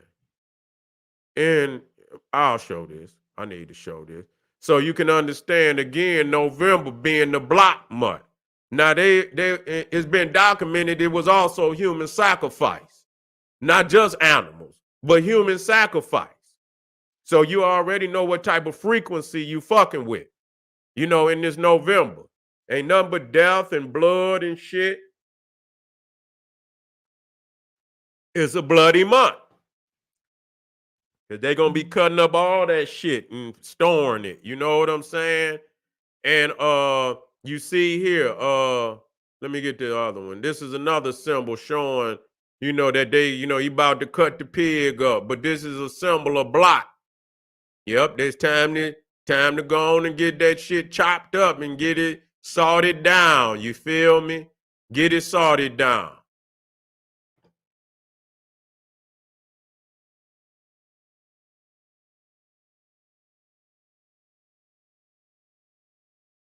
Okay. I'm just making sure if I done got all the juice out of this one, I'm about to switch over to the next one. For real. And this right here showing Thor. I mean, this is this is Zeus when he was young. This is Almathea. You see, this is Almathea. Show her, and the sustenance coming from the horn. And he tore the damn horn off and it became the horn of plenty. You see? Let me come out of this one. Let's hook up the next one. So we can keep it moving. Which one I want? Well, you know what? Which one I want in there? Well, I think I should do that. I think I should do that. Let me see. Which one?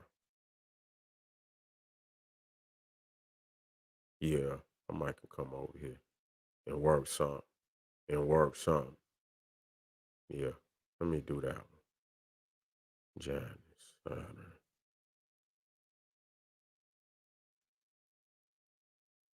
Okay. We're in the house.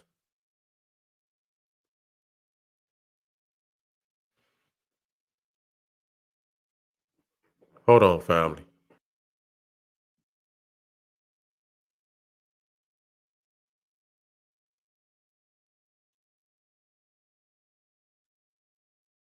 All right, I'm black. Let me see. Okay, I see which one I'm on.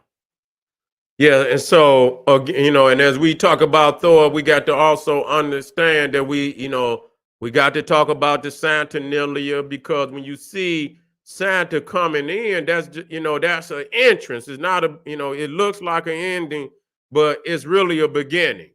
Now, this is the one I like this because they showing you here. They showing you something. You see it say Saturnalia. We didn't make this. This was, and you see that the face of Santa. But when they pull that motherfucking face off, it's Krampus. You see, so the thing is, what we have to understand about all day holidays, that the mass, that's carnival. That was for every holiday, not Halloween, Thanksgiving, Christmas, New Year's. They wore the mask, and they still do it today in many of the countries where they dress up and put on masks for New Year's. I believe they do it for, and then some of them put the goat face on for Christmas, and they come as what they call the jewel boxing, where he got on the face of the goat and he got a bag of toys and shit, and he come in, and so they show you that they still, wherever the goat worship is there. Okay, so you can't be into the Santa. You got to take the face off, and you got to go deeper. Okay, you see, and so again, you see the Saturnalia. So the Thanksgiving is just like, really, the Christmas Eve, the eve of the Christmas Eve. You see what I'm saying? The eve of the, right before you even get, you're on your way. You've entered that house. And that's so you see, that's when they start, the sales and shit. Really, the very next fucking Friday, the very next day is really their economic, even though they didn't extended it even before that. Really, that's when the season start. When Thor get there, boom, celebration. You see, they start selling and everything. You're gonna see all the fucking commercials and shit and all of that. That's gonna be, so that is the opening of the door. That's the real opening of the door. That's their season, all the way until New Year's. And then it's still some things in there. It's still some things in there that got to be dealt with. That Patrick's Day, that Mardi Gras, all that is there for a reason. All of it is there for a reason. Nothing is haphazardly, put in place. And so one spell lead to the next spell. And if they keep you going through them, if they keep you engaging in at least the majority of them, they got your ass. Period. It ain't no damn doubt about it. They got you. Okay. And so we see that, when we talk about Saturn, and we already went over the fact that he's they Amun-Ra, they god of supremacy. He not only did he eat his own children, he mutilated his goddamn father. Okay, Uranus. And I don't even like the sound of that. You see? And so, but we understand that there's something about this malign deity that, why they make him so malign. So, he's almost, he's a savage deity, Kronos. Saturn didn't necessarily take on all of, the traits. You know what I'm saying? That's more so Kronos, but they equate that they the same damn deity, But they say the rule of Saturn was the golden age. And so this is what the Saturnalia is about. It's about returning to the golden age. And this is why this is in his. So how could he be really this, and I'm not saying it because up under there's something else. You see, there's something else, not even about him. See, that's why I don't want you to get caught up. He's anthropomorphic, the energy and the frequency. They took it from somewhere else. And wherever you go, you find that God is maligned. But in earlier stories, was a great God, a divine, but there was this great crashing down, fall from grace. What happened? How could he be the ruler of, and we'll see that there's another African God that they treat the same goddamn way. So it's really not, that's composite, and they took the story and they changed the clothing of the story. You see, they changed the clothing, gave it the Greek, gave it the, and so you see it and you see, oh man, I can't believe it. That shit don't even exist, man. Man, get your third eye vision and go deeper and see what's there. You see? And so, Thor, we know Thor is in the Thanksgiving, and we did say Christmas. But so this is what it is. This is the basis. This is the first great holiday. Now the Yule, they had that. But see, the Yule, yes, and it did have an impact. It did, but the holidays, on the calendar, what you see today, a lot of what you practicing, them goddamn Catholics, Masons and shit, didn't put this shit together.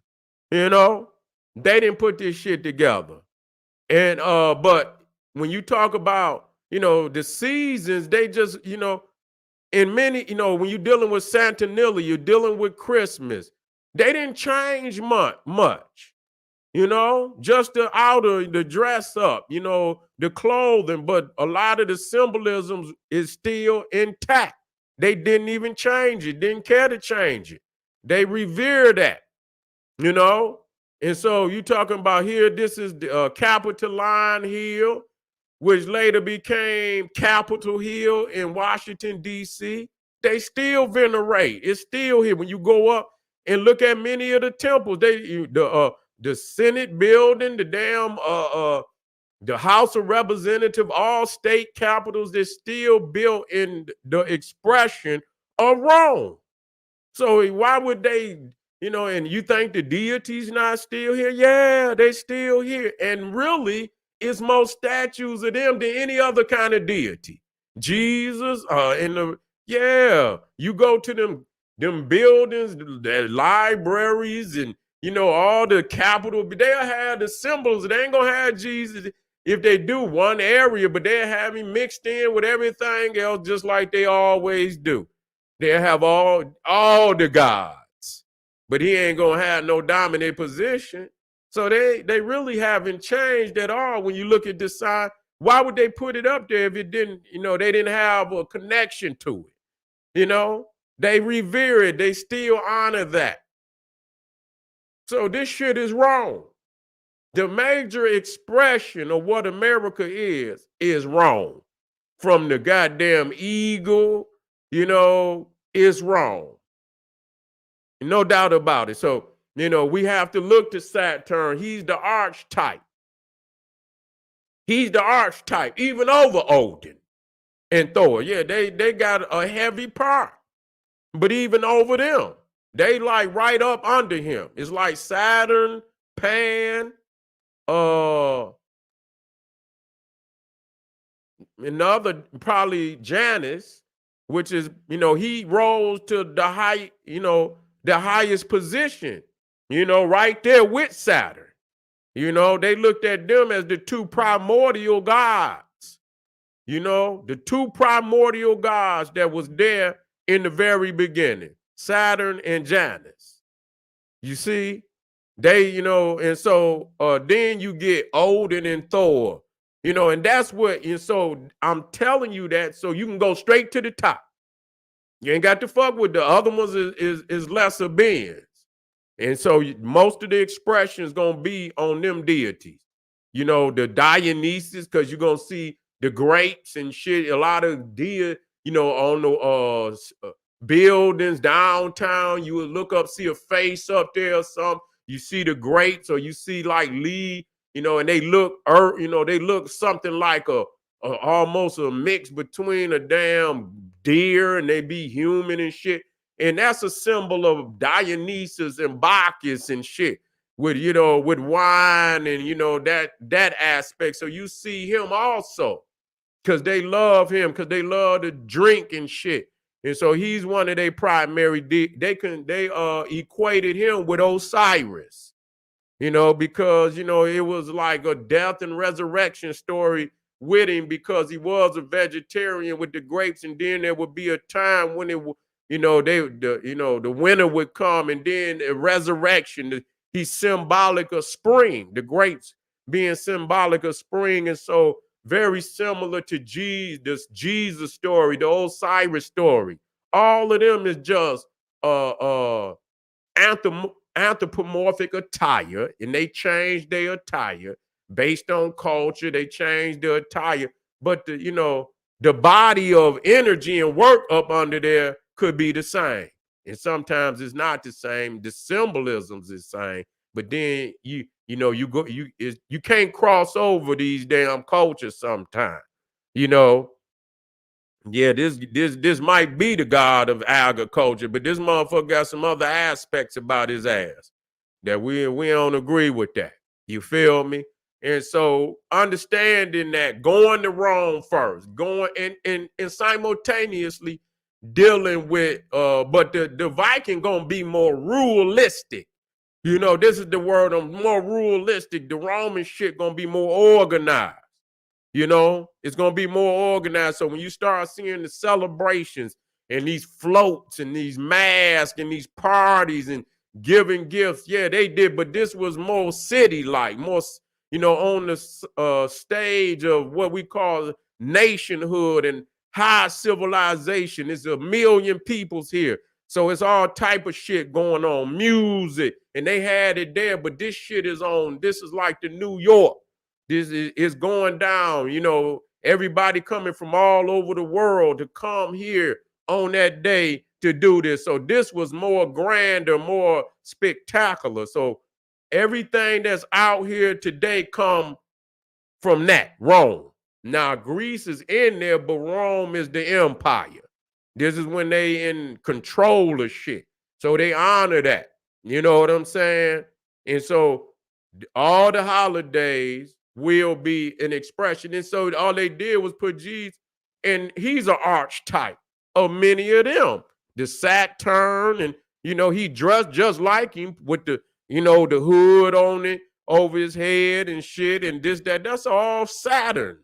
He talked to Jesus is also the harvest. He's the reaper. They showing with the sickle, but that's Saturn. You see, he got the sickle. He's the one of harvest. He's the one of harvest. And so in the Bible, Jesus say, when they asked him, when will your return be? He say, when will your return be? He said, no man know that time. Not even the Son, only the Father. See, time. You see, chronos, that's time. He's Father time. And you see what they call the New Year, baby New Year. See, that's a composite deity, because some aspect of him is baby Bacchus. Sometimes they show Bacchus as a baby drinking wine and shit. I don't know how they do that, but that's what they show. So some aspect, and the other aspect, that's his children in which he ate. Now, I don't know how they reason with that, because it is a new year. So if they eat him, how the motherfucker gonna be a new year? That's almost like the old year. I guess that is the old year. What is it? Is he the sacrifice for the new year? Baby new year, baby sacrifice. A sacrifice, because I don't understand that. But yeah, many aspects of that. And the fact that even how the story of Zeus, he having to flee, he got to flee Chronos, like Jesus had to flee Herod, and so on and so. There's many aspects in the name and the terminology. We cannot get past this. We cannot get past this. It is what it is. And so again, when you see a lot of them deities, it's just like looking at this. You don't know what that is. It's a mystery. So when you see the hood on a lot of these deities. Wait a minute, let me get up here. Where do I got the hood on here? Yeah, I got the hood. I got some of the hood right here. You see right there, you see. And so though you see a face there and you see the hood, you got to act like the one I first showed you. Matter of fact, let me bring these down. That's why, you got that one picture where Pan had the face of Saturn, and like he was wearing a mask for Halloween, and he had took it off to let people know that was him under there, and he was smiling like, yeah, you see the face, motherfucker, but it's me. It's me. You see, so when you see Saturn here and you see the hood, really what you're seeing is this. This is what you're seeing. You don't see nothing. It's a mystery under there. Okay, so when you see certain clothing, that right there alone is telling you something. If you don't know that, you gonna miss everything. Okay, you gonna miss all them deities wear that hood, and you can see one with Odin. He got one over one eye to let you know it's a mystery. It's much that can't be seen or hasn't been seen. You got to go search. You got to go searching for that. You got to know the search. Okay. And you see, again, this is up here showing you that he's also the GOAT. That's Saturn. And that's one of the things that's, a part of that when you see the GOAT, you see him, and all the other gods is only a minor representation of him, going back to the essence of what it is. You see, again, you see Odin, which is probably the next, but on a lesser level, you see, when you look at even the God in the Sistine Chapel, and you look and you see the statue to the left of Saturn, it is no doubt who that depiction is. It's no doubt who that depiction is. You see right there, Father Christmas. Now, when they say Father Christmas or Father Time, in that aspect, Father means God. Like you say, oh Father who art in heaven. That ain't just, that's God. So that's Father, that's God Christmas. That's the God of Christmas. That ain't just Father Christmas. Like, no, that's the God of Christmas. That's the God of time. Chronos is actually a God. So when they say Father Time, that means God of time. You see? These is deities. Santa Claus is a deity. He doing shit that is of, like these motherfuckers in Marvel Comics. That ain't no man can do no shit like that. That's a God. That motherfucker got extra extraordinary abilities that's far beyond any man to do. Understand what I'm saying? Okay, ain't no motherfucker got no goddamn sled. That take magic. That take sorcery, wizardry. You see? We got to get down to the root of it. Now, when I put you, let me tell you something. What I'm doing for you is opening up a whole nother realm.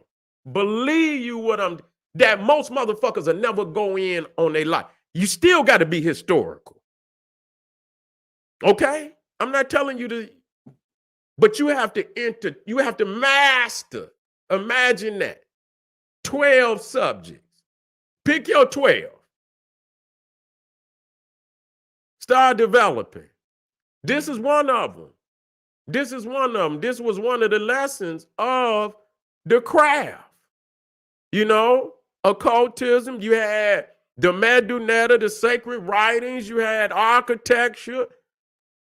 You had grammar to be able to write. You had that rhetoric, that's debate, making sure you can stand in the circle of educators and elite intellectual people and hold your own. So that's what rhetoric, you had to, come amongst great students and teachers and be able to engage in rhetoric and intellectual advance, thought, and hold your own. That was an aspect of the craft. So it's more than one thing. You must be great in many things at one time. Even if I can leave one and go into the other. I can occult, I can go in there, and then I can come straight on over to the history. And there's some aspects of history that can be explained through his historical outline. You don't have to be occult all the time. There are some symbolism you must be occult with and understand that the world as a whole will be manifested in the occult. They're going to lie to you. They're going to show you all type of shit. They're going to try to persuade you through videos and ads and shit. That's magic, nigga. That's magic. That's what they use. And those are the elements of magic that they're using to get where they want what they want.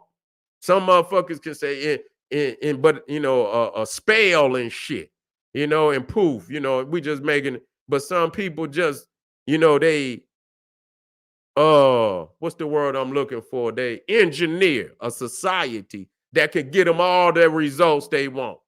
If the motherfuckers is zombies and they fall for any motherfucking thing, they could get the results through the puzzle of, the system of socialization, and they know all the ins and outs of it. They know if they put a group of motherfuckers in this maze of madness that they already then pre-engineered, they know the outcome of the shit. Okay? That's magic. That's why they know they watching them numbers. They can goddamn forecast about where their money gonna be. Is it gonna be a good year? Is it gonna be a bad year? They can damn near forecast that. Hold on, fam.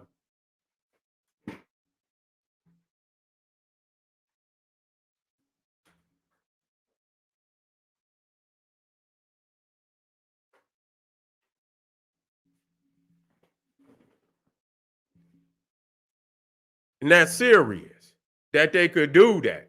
They can forecast that because they already know the spell they got on a motherfucker. And so when we talk about,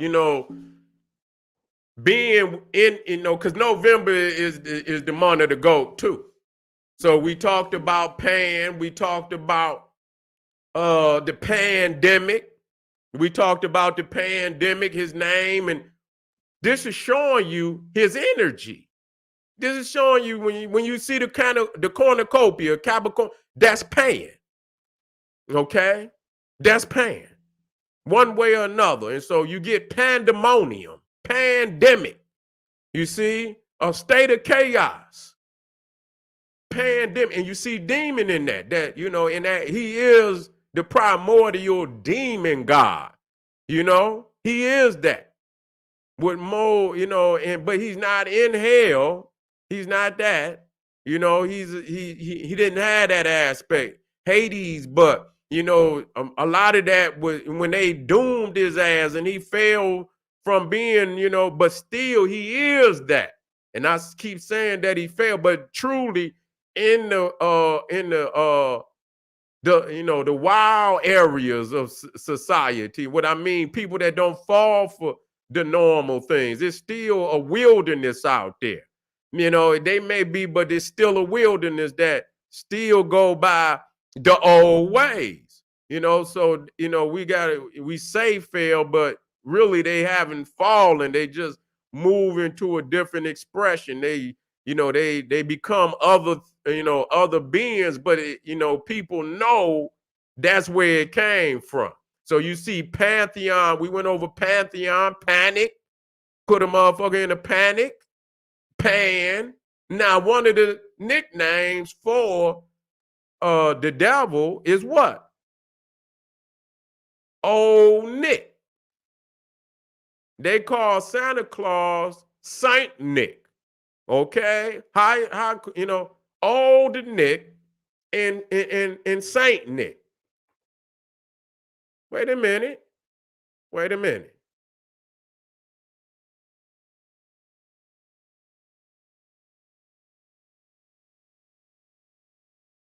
Where is that at?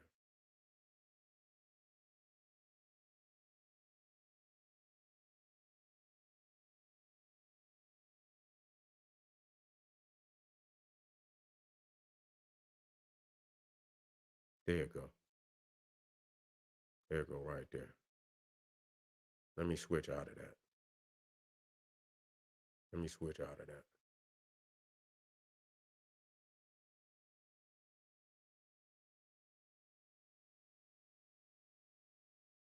Okay, here we go. Move that out of there. See, old Nick can mean a nickname for Satan. Now, see, now, me, like I said, I want y'all to see how when I read, so you can see. Now, you notice that when when you got a nickname, you see, that's my nickname. But not knowing that even right up there, people wouldn't have got that. It says Old Nick can mean a nickname for Santa, and even in that was Nick, a nickname for Santa. So even there, it show you that it means devil, Nick, the devil's name, And so that when you use that term, nickname, that's what it means, the devil's name. That's something, most motherfuckers, you want to be a bad motherfucker. You might be a nigga in the street. Yeah, 2 Clips. Your motherfucking name 2 Clips. That's your nickname. But many times I ain't saying every, we do have, but that's the root of it. So you call it nickname, nigga, that's what it means. So if you choose to say that's a nickname, it's my other name or my divine name, a nickname for Santa Claus, also Old Nick. Old Nick. What's his name? Nicola Maca. And so they say, wait a minute, let me get to this one.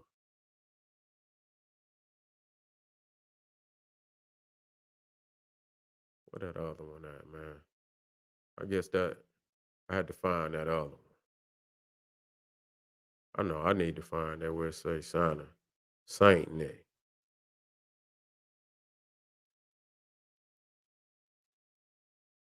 Mm.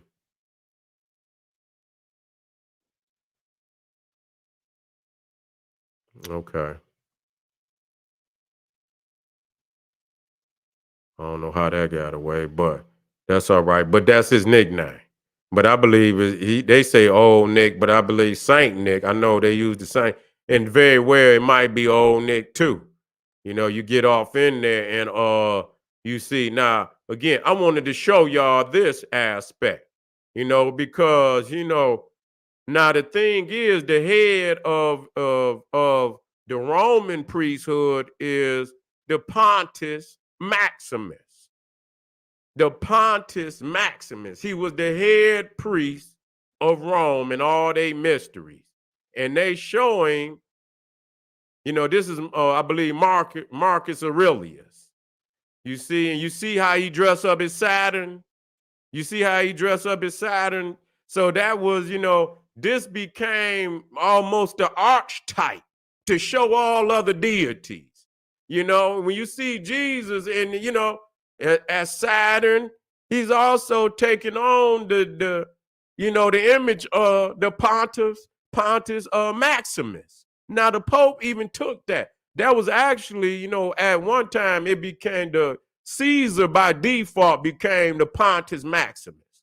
There was other positions where other, lesser authority was able to become Pontius Maximus.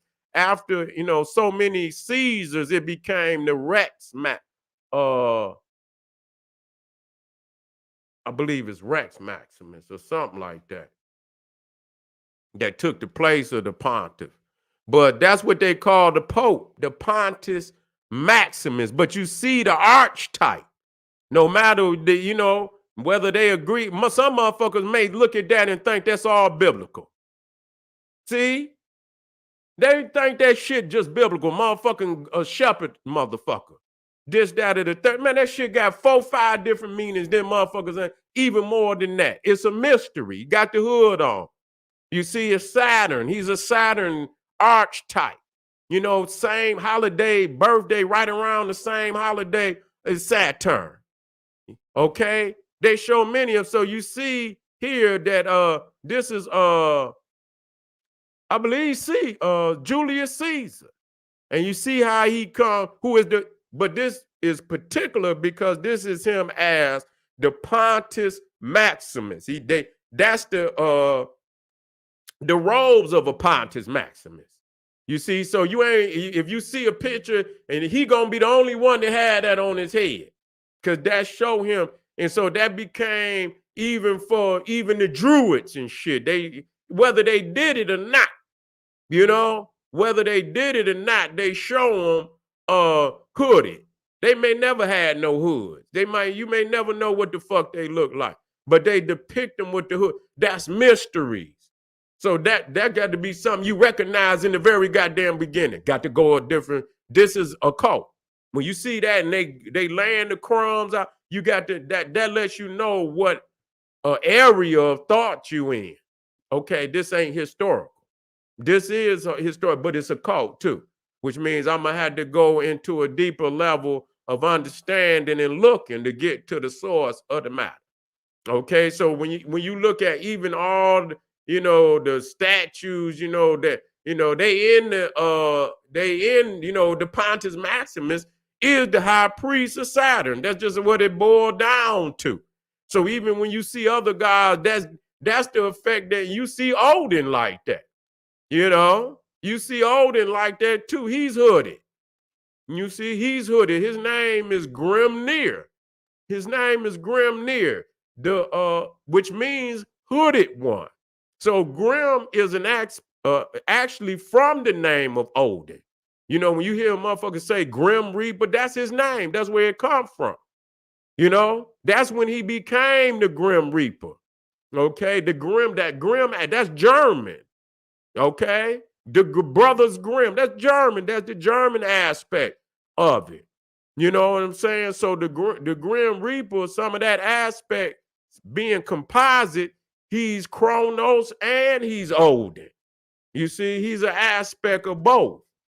So when you see the hood, you see the veil, even blanket. You see Jesus wrapped up, little baby Jesus wrapped up in the swaddling. That's mysteries that let you know you got to unwrap it.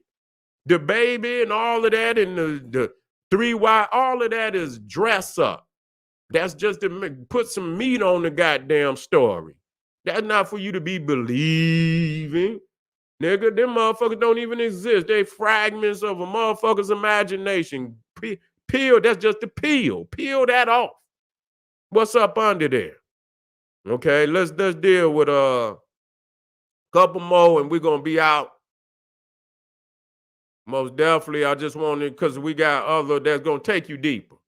It's what I gave you and I'm doing this in steps.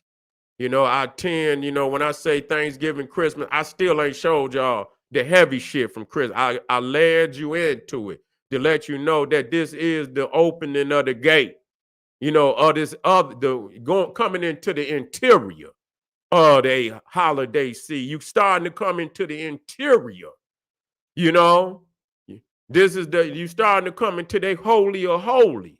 So when you see Santa Claus, which is Thor, come, he come in. He's not. It's the ending, but it's at the same time it's the beginning. He's coming in. That's you're not entering the holy of holies in a holiday season.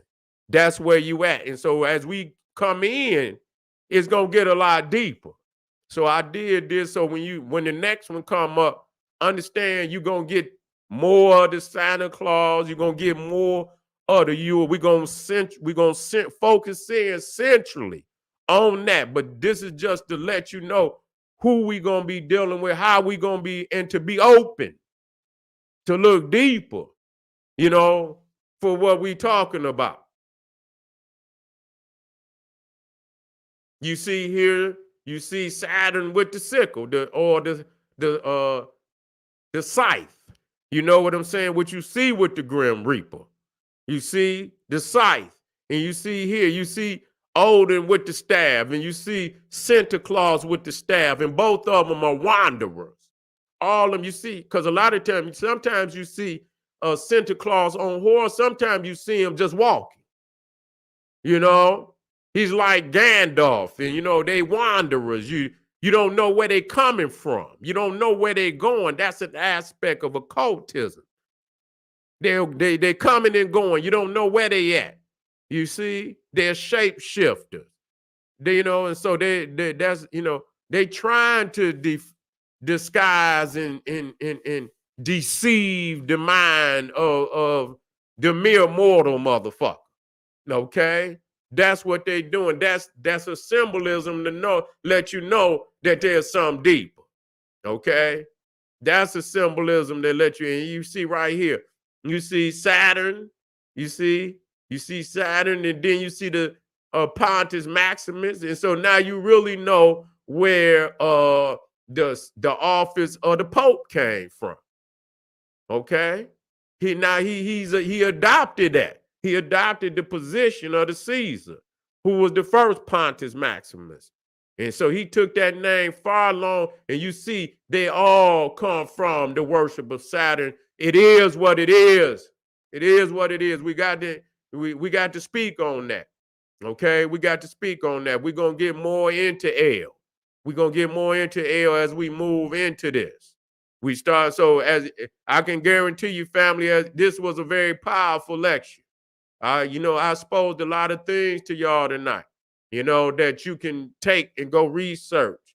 But I guarantee you, when you think that we're about to go up, we're gonna go up some more on this next one. I'm gonna take you in deeper and deep. And so don't you miss a damn lecture, because if you do, you're not gonna get this nowhere else. They ain't talking about this.